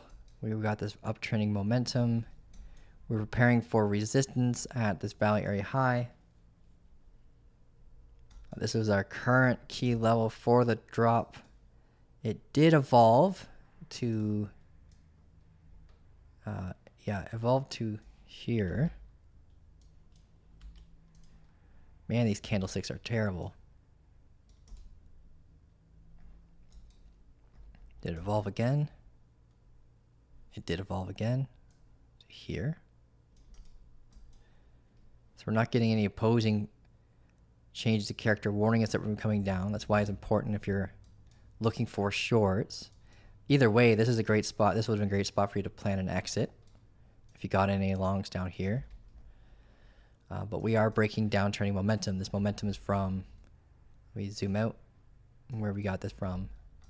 Been holding it down since 9 cents, and we had a high at 14 cents before that. The pace of the sellers were kind of consistent along the way down, but we broke that. So think of this like almost like a bull market trend line in a sense. And then you start looking at opposing structure for swing traders, right? So we're approaching a bearish daily order block at 0.164. Like that's a big key area you got to watch for an opposing reaction on. We got a wick level high at 0.0155. That you'd want to have a full body candle close above if you want a continuation. But if we SFP that with a sweep, then we could come right back down to our value area using this likely as a form of demand.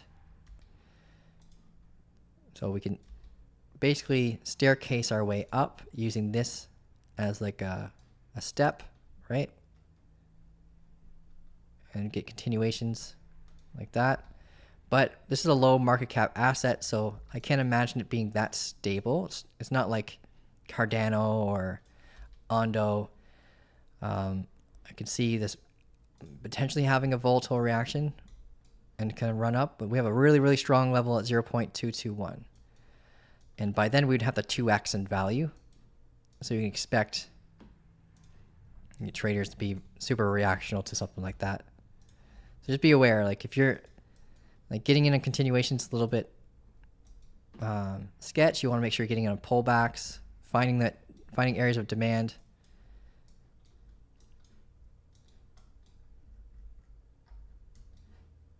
So I'll be watching out here for rejection,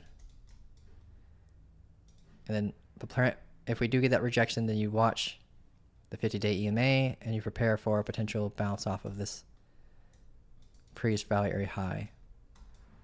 If we get that rejection, we could range here. Otherwise, this is your next area of interest up here.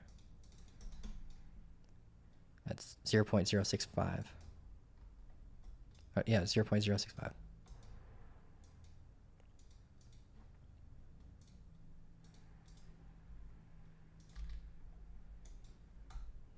We got evolving momentum.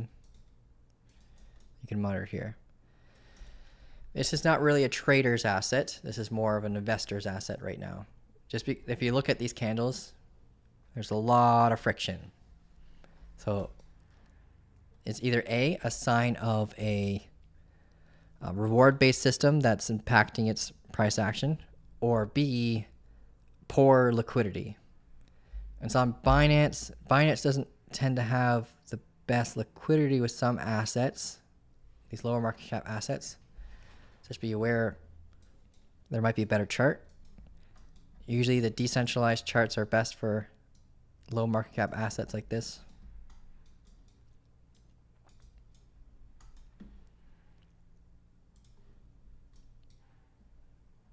Okay.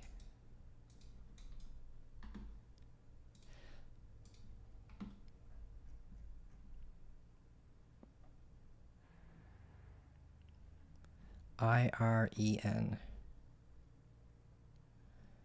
Let's look at BNB. Well, let's do IREN first. On Gate or MEXC? We'll do MEXC.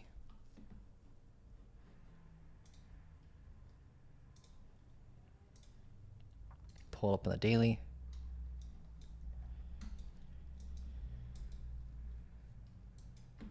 Low supply, maybe.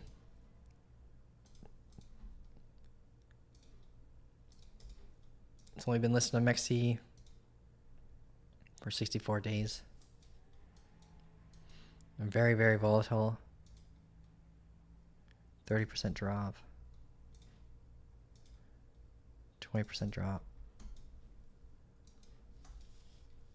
It's got its first 50-day EMA around this low. This is our daily key level where we flip bullish. We might get one. We'll probably get one before this. You can label it for now, but 42.26 we'll have a bearish change of character. That's all we need is a 2 candle pull back in the high to be taken. That might be hard now with this giant sell shadow wick. I got a feeling this has a low supply in order for it to be this young and have this price tag. So let me just pull it up. I haven't heard of it.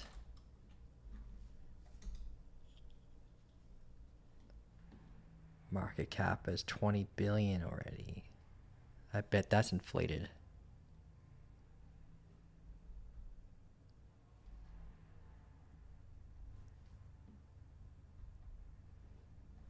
What is this thing?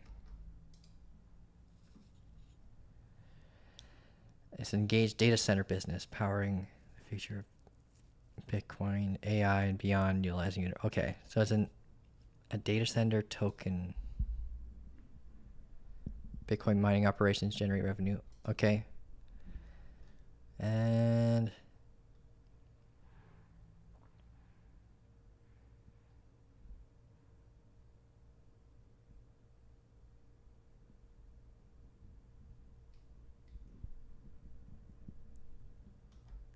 where's the supply on this thing? I think they changed things around on here.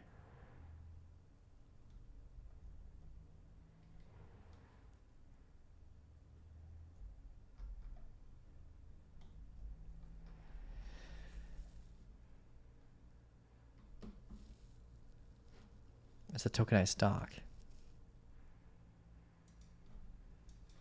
Let's zoom in on this thing. So we're on the 15-minute time frame.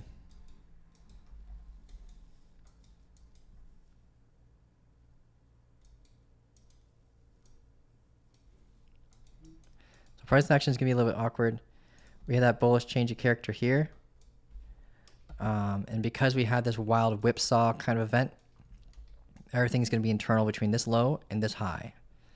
So we are active whenever we're internal and price action.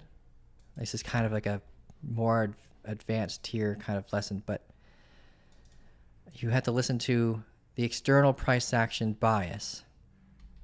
Right? It helps you become more statistically right in your setup. So if you have an opposing bearish change of character as internal, they're less likely to work out compared to the internal bullish change of character when the external is bullish.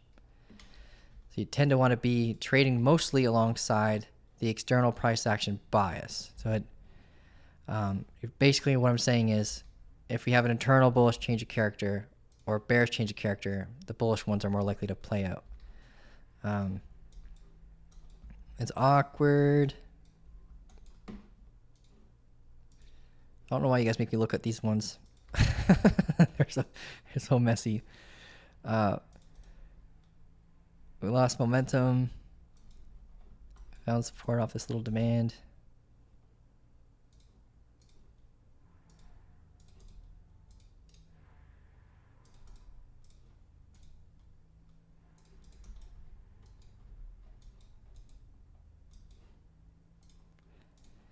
Yeah. When it comes to being a trader, guys, you should be picking assets that allow making money a lot easier. And they've proven results with your strategy, like back testing it on each individual asset to really healthy practice. So it's okay to look at these in terms of as like an investor view. If you're looking for trying to find a buy opportunity, we might find a buy opportunity here, but these are the kind of assets you don't hold on for long term. So around here, I'll be looking for potential like bounce around here. Like 56.26 is the ceiling of demand. We kind of mitigated it down to 55.40, so we could get that like SIP kind of sweep area here. And then you'd be looking at like opposing barriers along the way back up. And right now it's just the VWAP. We can look for order blocks like this one here, which currently has the confluence of the VWAP.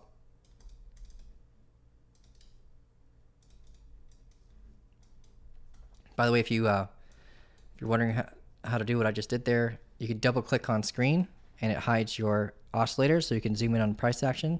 Then you double click again and it brings it back out.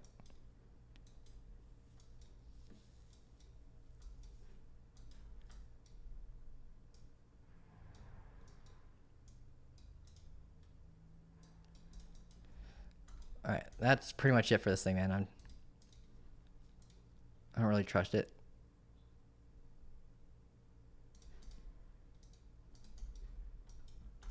So you can look for longs here. If this breaks, then you can look at like this area of interest here in confluence with this uptrending momentum.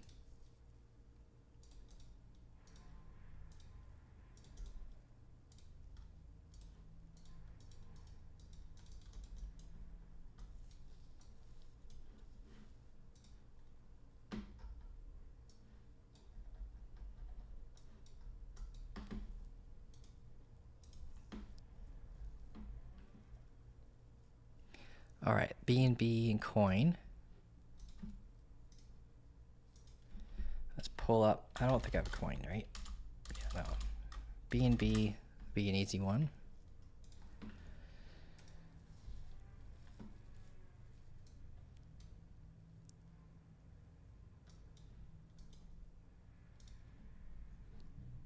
BNB, what are you doing, bro? So I just zoomed out on the daily. It's like macro valley area. It's kind of syncing with the previous valley area data, similar to like what Bitcoin was doing with this 250-day previous valley area, where we fell back into it. When you get that acceptance, then you can prepare for the previous valley area to be honored as have its key levels honored. So this valley area low, this 95-day previous valley area low, this 95-day previous valley area high, POC. These are all like helpful key levels when we got the acceptance back inside of this area. So we have been using that previous valley area low as support. The active local valley areas have been syncing with that previous POC as its local value area low. So our 70-day value area low is in line with the previous 95-day point of control. And then our local value area high is tightly aligned with the previous value area high. So eventually, if you find all your data sets kind of perfectly sync, then you can just delete the previous value area data and just stick to the local one. But in this case, it's kind of helpful to keep them both on screen in case we deviate from the local value area low again. We can prepare for support again, knowing that this was a previous value area low and we have these wick level lows in confluence with that. We had this kind of like broad momentum that we lost, found support off the POC, came back up, and we recently swept these highs up here. Sorry, my mouse is being a bit weird. So we got that this daily SFP right here with this candle, and it's suggesting a potential rotation back down to the most recent daily proper pullback, which right now is at $615.94. So you want to make sure you look at lower time frames to kind of dissect that and find that structural gradients in lower time frames if you didn't get in on the confirming candle. It's on the confirmation. Let's see if you could have, the 4 hour could have front ran it. You could have gotten in the confirmation or in the pullback. And now we're looking at seeing if we get an opposing reaction off of these previous lows over here. Or previous highs, sorry. So we got a bit more broad momentum. That was also lost.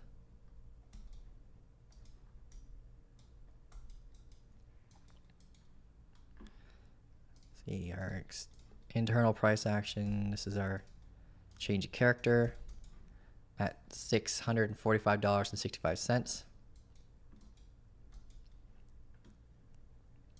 So if you're not in on an existing position, maybe you got in on the ascending double bottom break, right? Or on its pullback, or on the break of structure following it. This is kind of internal to the internal, but if we get a close above here, then we have an internal change of character. And then you could prepare for a potential pullback for an entry and maybe see an inverse head and shoulders kind of posture, kind of Batman style, right? So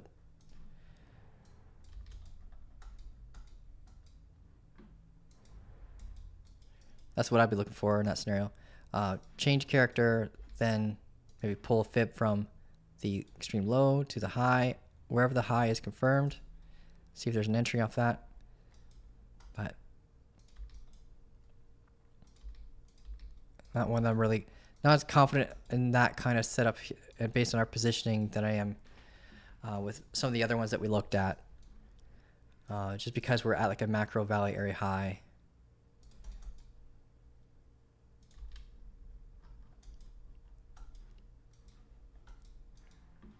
The first, green light for a move back up would be close above here, then see if you can find any confluence for pullbacks for an entry. Could be off the previous value area high here, get it on the break of structure continuation, stop loss in the low, and then target the extreme high. Just note that this is a big supply zone over here. We tapped it a little bit here,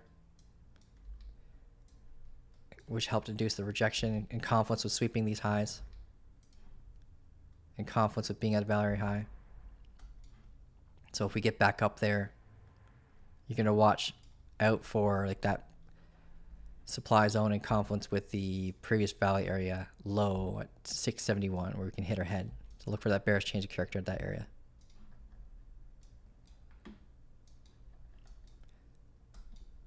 You can also pull a fib. Because we had that bearish SFP, you can pull the fib from the high to the low as a potential long base target. So the golden pocket target, We can delete these wick levels. We know we had that sweep now that we spoke about it. But now we have two like local new ones that we can mark here and here.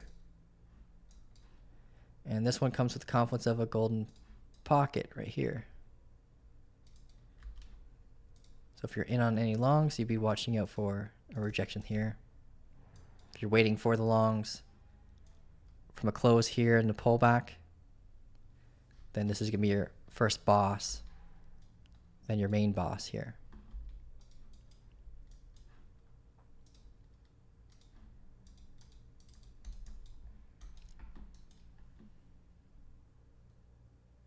All right, cool. That's that.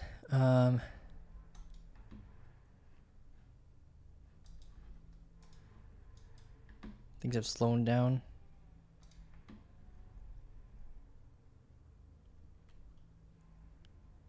A coin was a request. A USDT. Pull up on Bybit. Okay, hasn't been on Bybit for very long. Let's see. You look for the dinosaur. If there's no dinosaur, then it's not the full history of the asset. There's the dinosaur. Okay. And that still might not be the full history of the asset. All assets are born in a decentralized environment, so decentralized charts will have the full history. So we have, okay, previous value area data marked here. Right, we had this demand, right, used it as support. Then we lost the value area, used the previous lows as resistance here. So this will be helpful when price action returns back up to it, right? Previous value area low.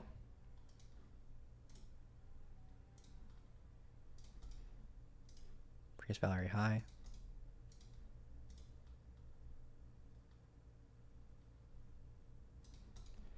And previous POC.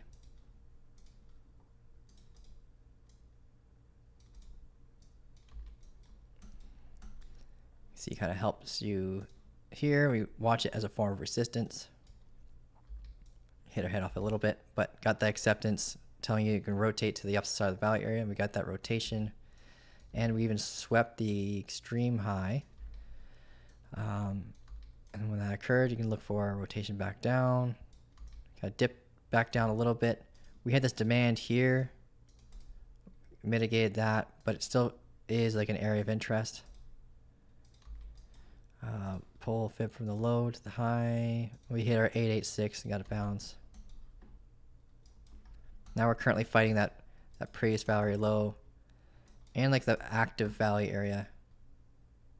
So you can pull a new fib from this demand, right, to the current price action. And since we mitigated that demand, you can actually include it into your pull.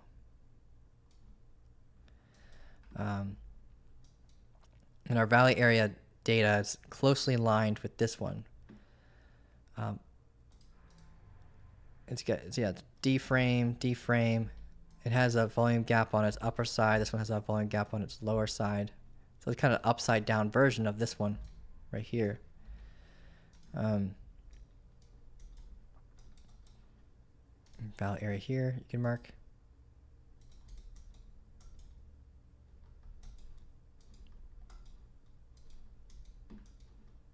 Let's zoom in on this.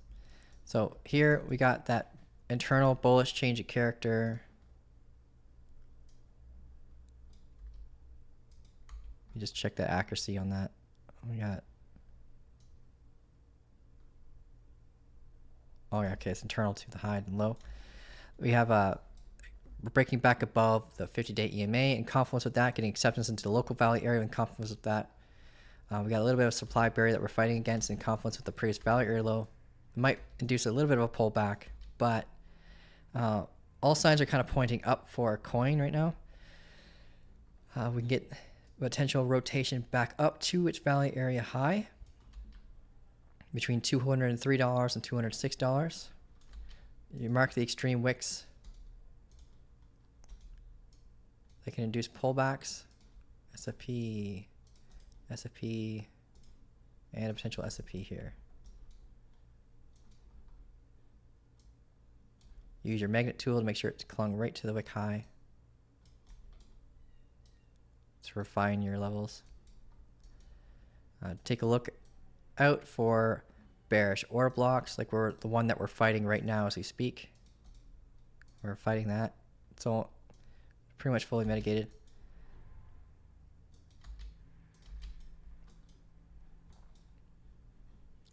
Did we mitigate this one? No. Yes. Okay. Cue down, test it before going down.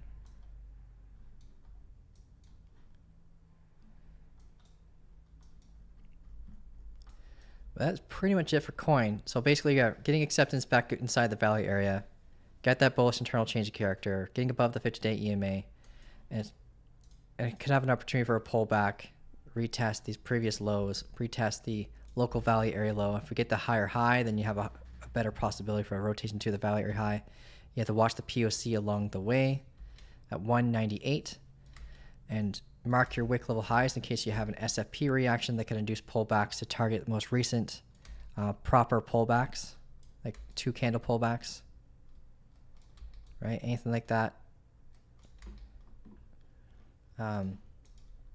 Gives you those high probability moves to the proper pullbacks, or the most recent strong low relative to that time frame. Looking at it in the 15-minute.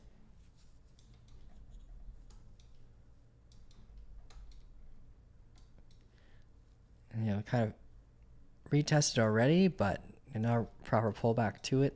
So I'm kind of hesitant to thinking that it's not, I don't think it's done yet for a pullback. I think it might come back down and test this again.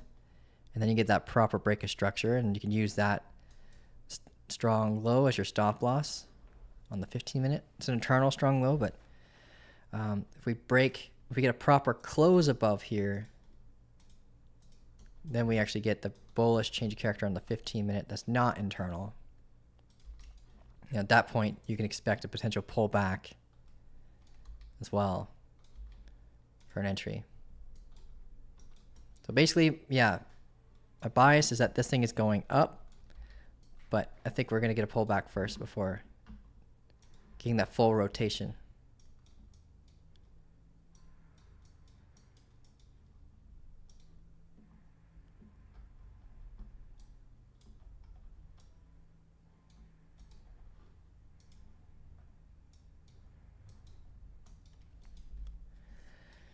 Okay, let's look at the chat here.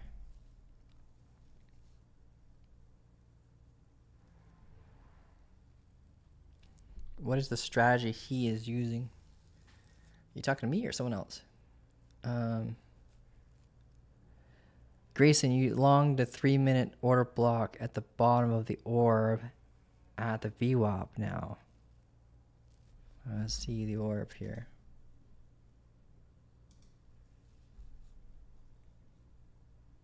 So this little guy here, you longed.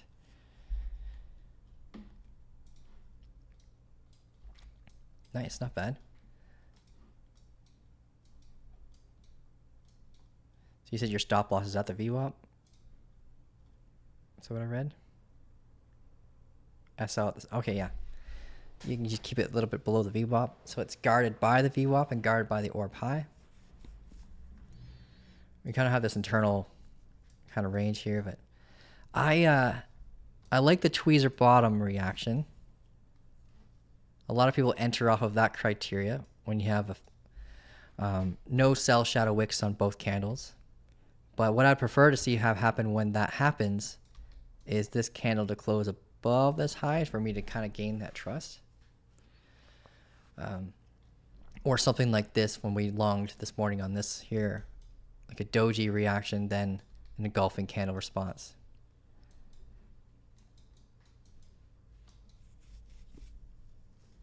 That's a little lower.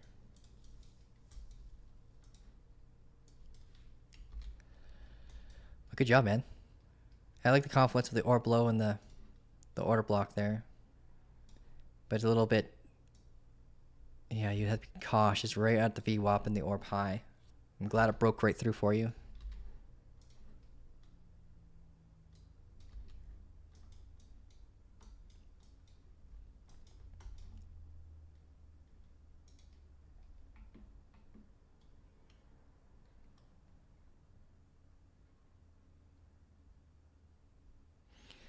Can you please talk about your copy trading?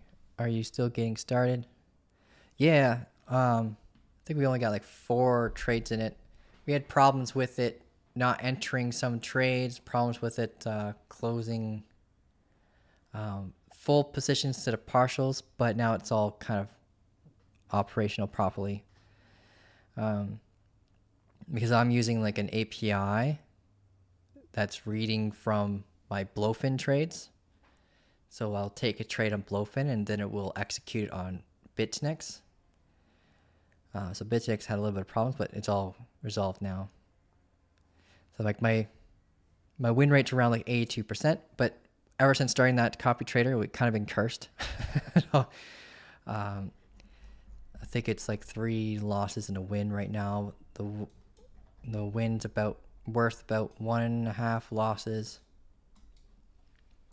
Like 2.5% loss on the 3 losses and a 1% gain, 1.3% gain on the win there. We're hopeful for a continuation, of course, on this, but I saw opposing warnings, so just closed it here.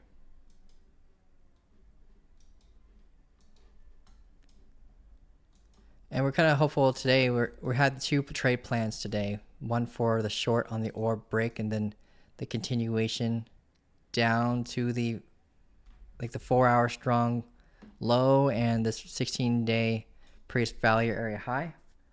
We're planning for a bounce off of that. So anyone who took the short off of yesterday could still be in it, but depending on where your stop loss is, you could have been knocked out. Our original stop loss is here on the criteria of leaving this valley area and losing momentum. So to answer the other guy's question there, like my rules are usually based on valley area criteria. Like I'll jump in on like valley area highs and valley area lows for longs and shorts. Looking for a bearish change of character when we get there at the valley area high, or a bullish change of character when we get to the valley area low after a break of momentum. VWAP on our side, and has like I got like an 82% win rate with it. I'm trading it since April 2022 that way, and it's been really consistent gains for me. I also kind of work with the community. We build our own strategies together, and sometimes we'll take trades based on those strategies, like the orb strategy we built together, the SFP liquidity version model strategy we built together, and then we like automate them as posts. We get so for example, this one told you to enter along here, target 82,000 or 80,253 for TP1 and 80,618 for TP2. We hit TP1. Trying to fix the alert. It keeps telling us TP2 has been hit when it hasn't been hit. They're kind of like triggering simultaneously every time they hit. But really high win rate. And this one's got a basic win, not like an insane win rate. It's like 65%. But the R&R is usually pretty good because they're trading off of SFPs. Then we have this other strategy here that's really consistent too. But I prefer people to use this in confluence with their own rules. And now we're kind of developing like a 3-minute SFP strategy VWAP strategy that we're going to try to automate too. Now we have a back tester that we built that can test like 3 million variables in the settings of your rules to try to optimize the strategy in a way where you can get like a higher win rate and a higher profitability. It's insane how it works.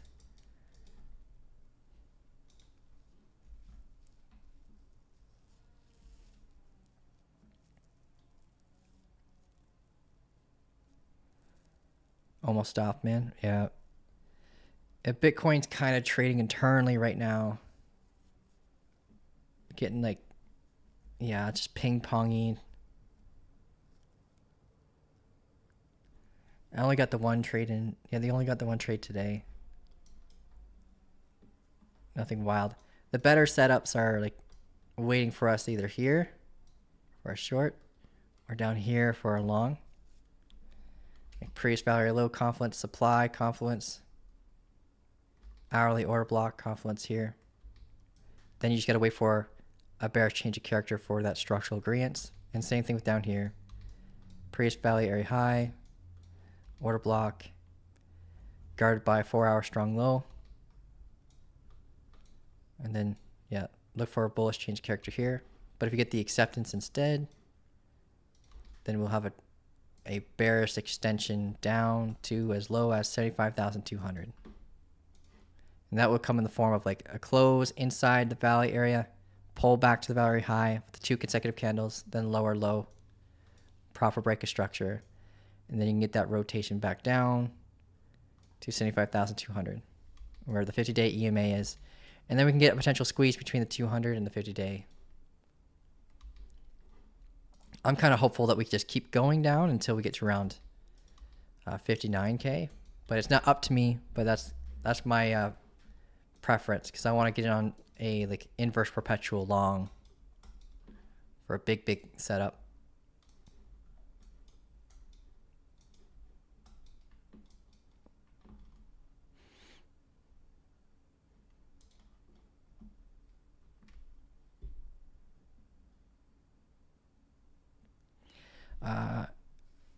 I'm wondering if you're using the similar strategy as you are now when you initially compounded my account. Okay. My trading journey is a messy one. So when I first started trading, I started trading using a martingale strategy, meaning I wasn't using a stop loss. So you feel like you're on top of the world, never losing a trade until the one day you lose a trade and you lose like your half your account or all your account. Right? So like I grew my account from $26 to like 15 grand using that strategy, but I lost like $8,000 when I lost my like a big trade. And that was during the COVID crash. And it's like, yeah, I would never recommend anyone using a martingale strategy in the futures environment, right? I'd rather you do that kind of strategies as an investor, like buying an asset, selling an asset, spot trading, and knowing when not to use it, right? So you can use on-chain data to tell you when it's time to use it and when it's time to not use it. So when we're in an area where a large proportion of holders are holding at a loss, then is a good time to use it, right? Accumulate, DCA, maybe exit near tops, recycle your profits at bottoms of value areas. And it's fine doing that in a spot environment, but not in the futures one.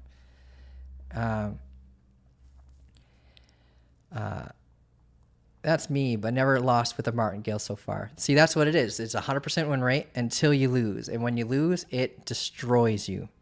So I'd recommend no one to ever use that strategy in a futures environment. But then I started, learning about market structure, learning about proper risk management, because the martingale strategy kind of induces bad behavior when it comes to risk management. Martingale traders, if you're doing it right, you're doing it with like $100,000 and you're putting in like 0.5% at a time. If you're doing that with like a $1,000 account or $100 account, you can't really put in 0.5% in order to get the volume requirement to enter in the futures environment. Yeah.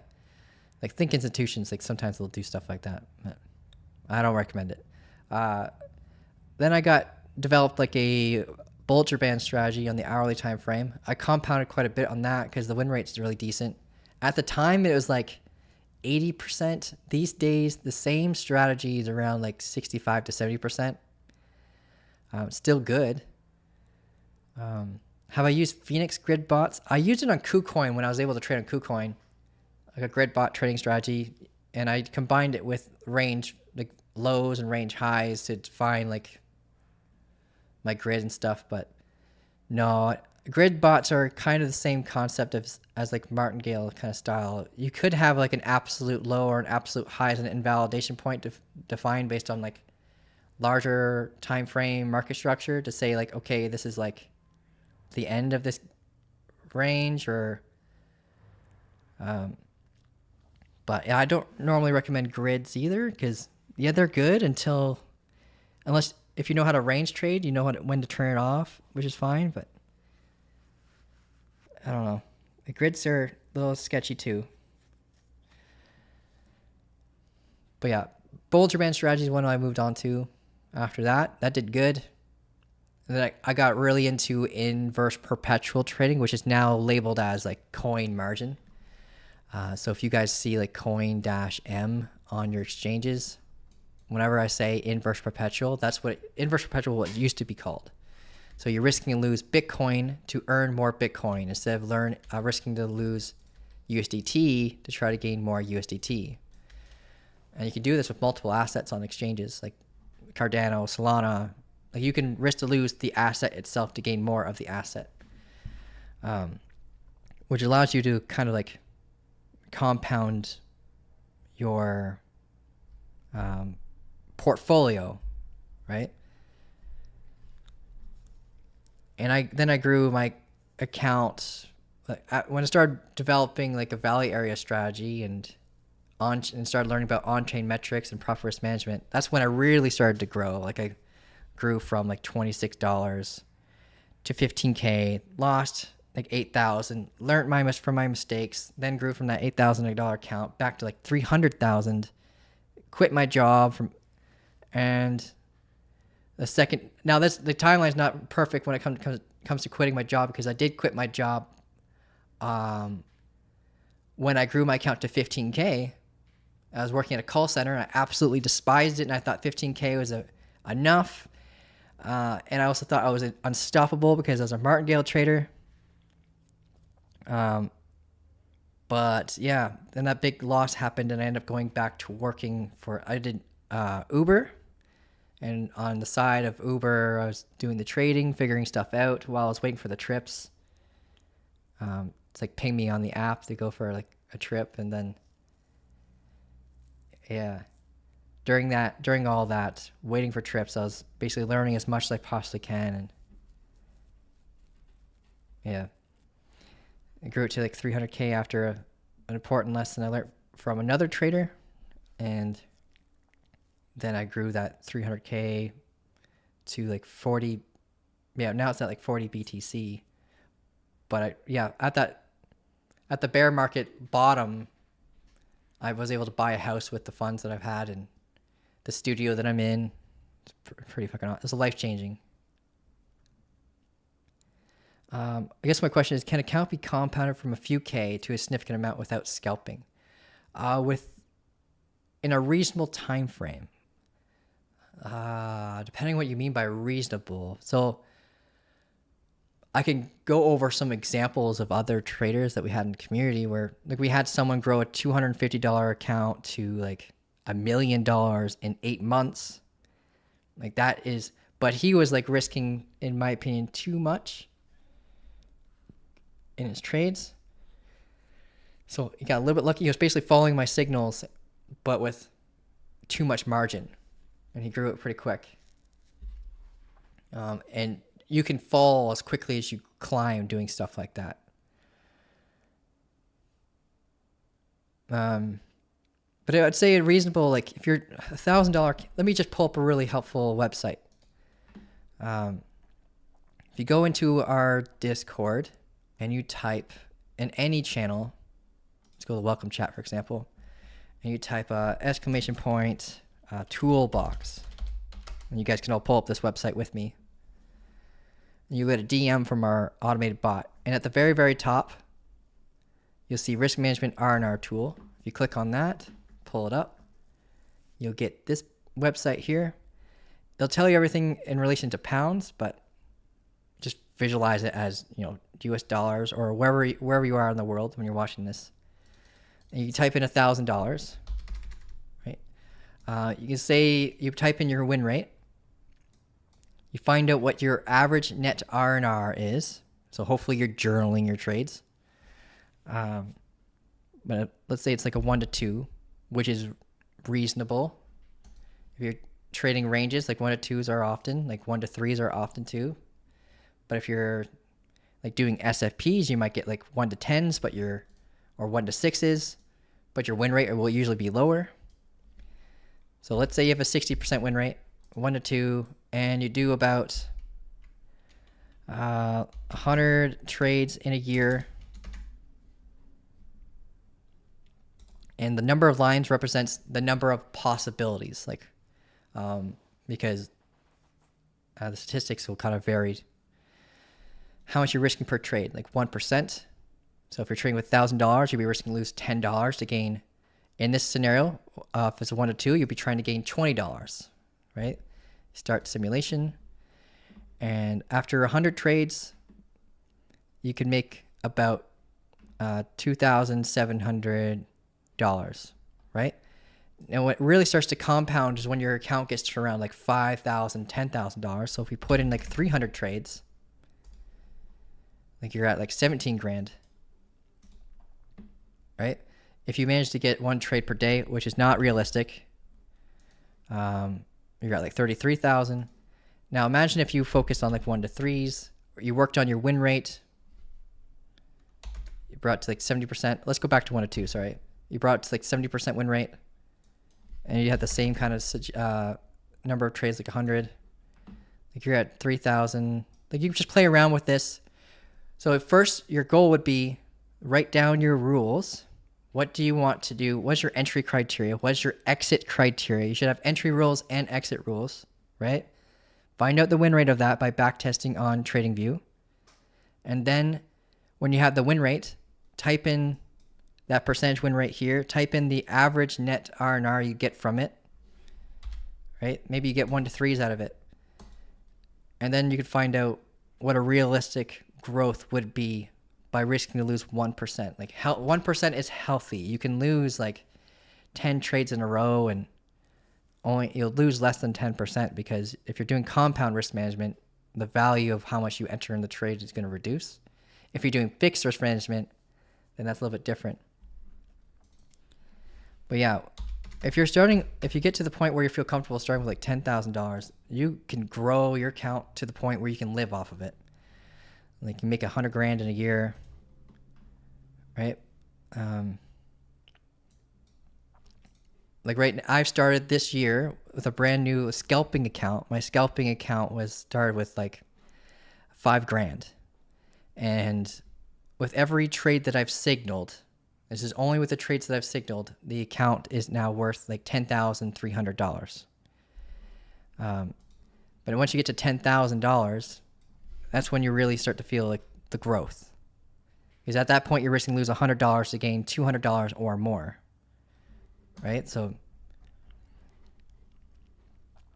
it comes to the point where it's almost career worthy. But it's all like, you don't want to ever withdraw from your trading account either, right?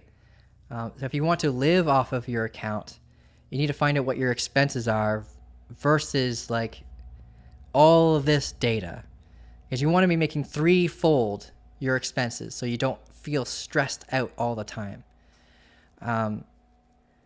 So for most people, I recommend for you to be able to quit your job, depending on your expenses, the majority of people need to have like a $20,000 account in order for you not to be stressed out. If I'm being honest, yeah. So your first goal is to grow your account to that criteria where you're able to make 3 times your expenses based on your win rate probability, based on your net R&R. And then when you have all that data, then you can like decide whether or not you want to actually quit your job to do this for a living. And the laws have changed in the US. I don't live in the US, I live in Canada, but the laws have changed in the US now where you can start doing write-offs and consider yourself like a business as a trader with any account balance. Whereas before you needed to have like $25,000 or more. And you're only allowed to trade a certain amount of times.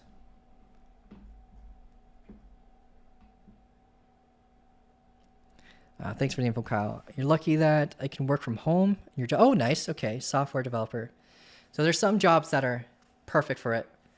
If you find that you're distracted by your job, which is very, very reasonable, what you need to get good at is understanding your key levels for when to jump into trades. So I'd recommend, defining your final rule based on market structure if you're distracted all the time. So like changes of character or SFPs, right? Or having key levels drawn all the time. Have key levels drawn like this. And all you got to do is set a horizontal line on your screen like this. And you can set an alarm for when we get to it. So you're not looking at the chart unless it's a time where it's actually appropriate to look at a chart. So if you're looking for shorts here, set an alarm. If you're looking for longs here, set an alarm. You can even have a unique sound for the alarm, so you know if it's like a frog sound, you can prepare for a long, or if it's like a crow sound, you can prepare for a short. They have that all like pre-built into a trading view, right? And you can wait for a candle body close, or wait for price action to tap it, and you're kind of set.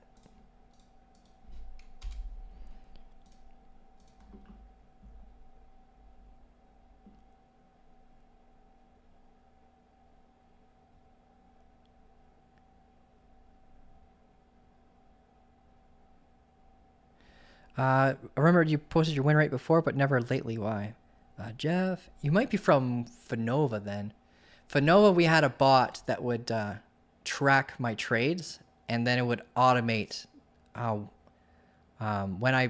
it's been like basically whenever a trade is closed, it'll tell you what my win rate is. Now I'm kind of like just doing that manually. Fanova is kind of changing. I still give signals for them. I still do calls for Fanova, but now they're working on trying to shift things into more of a passive approach. So they're focusing mostly on bots. And the team's gotten significantly smaller there too. But yeah, here you can track my win rate. Once in a while, I'll do an update. I'll try to get on top of it as fast as I can. We have a community journal, so anyone can kind of post in here. Right, so ever since I started tracking this, which isn't that long ago, got like an 82% win rate on that. So I'll be posting on this as frequent as I can, but I'm kind of busy building on other stuff too for you guys.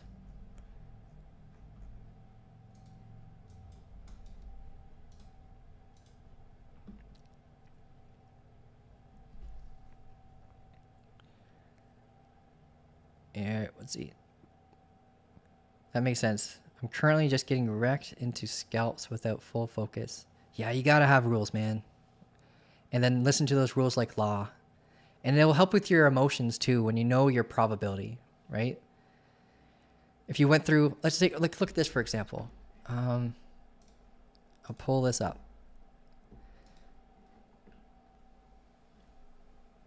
Imagine knowing what the last 384 trades, how they've done in an asset or in a strategy, right? So for example, with a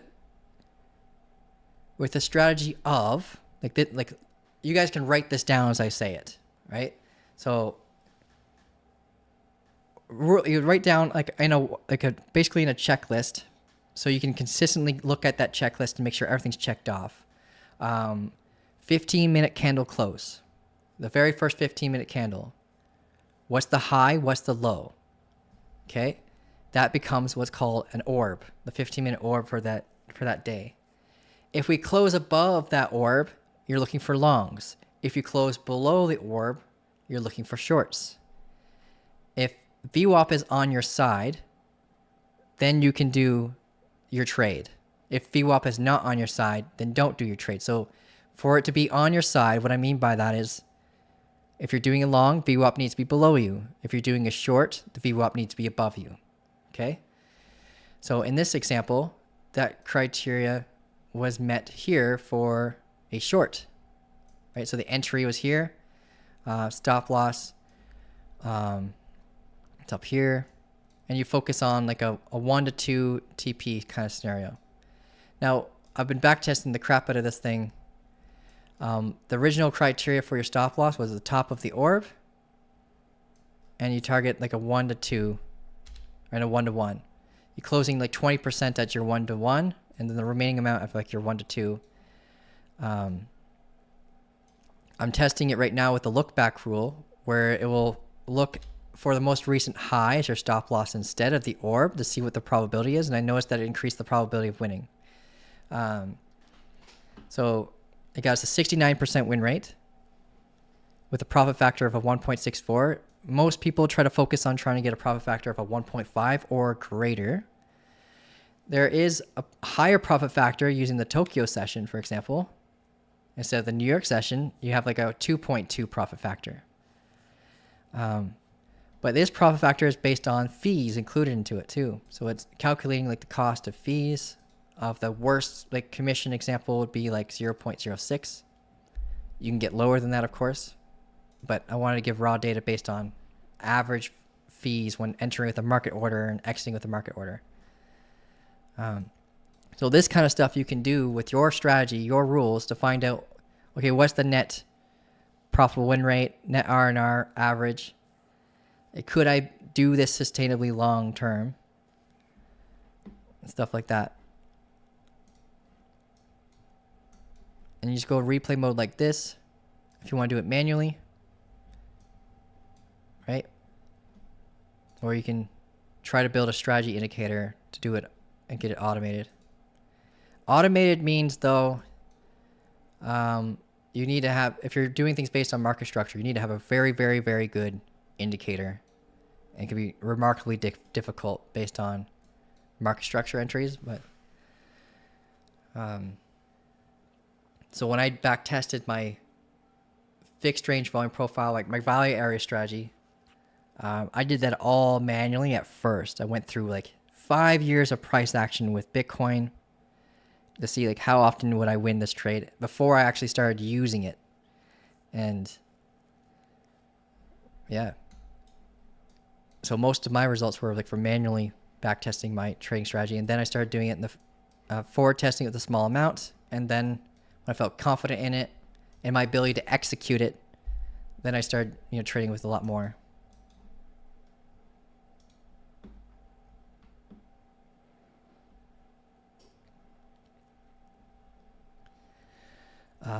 Solana, please. Bitcoin, please. So yeah, we went through Bitcoin, we went through Solana, we went through Ondo, we went through Cardano, Wormhole, BNB, Tron, Dogecoin. Huge list of assets. I do got to head off, guys, though. I really appreciate all these questions. They're great. They're allowing other people who are kind of afraid to like message, to like get that kind of answer they might be asking themselves. I appreciate everyone who's been liking, subscribing, sharing. You can reach out to me in the Discord if you have any questions. Just make sure you watch out for impersonators. They're super active right now. I will never message you first, but I will always reply to you. Just sometimes it takes me a little time to reply to you when I get a lot of messages coming in. All right, cool. 12 months just from perps, not groups or other income, much unique.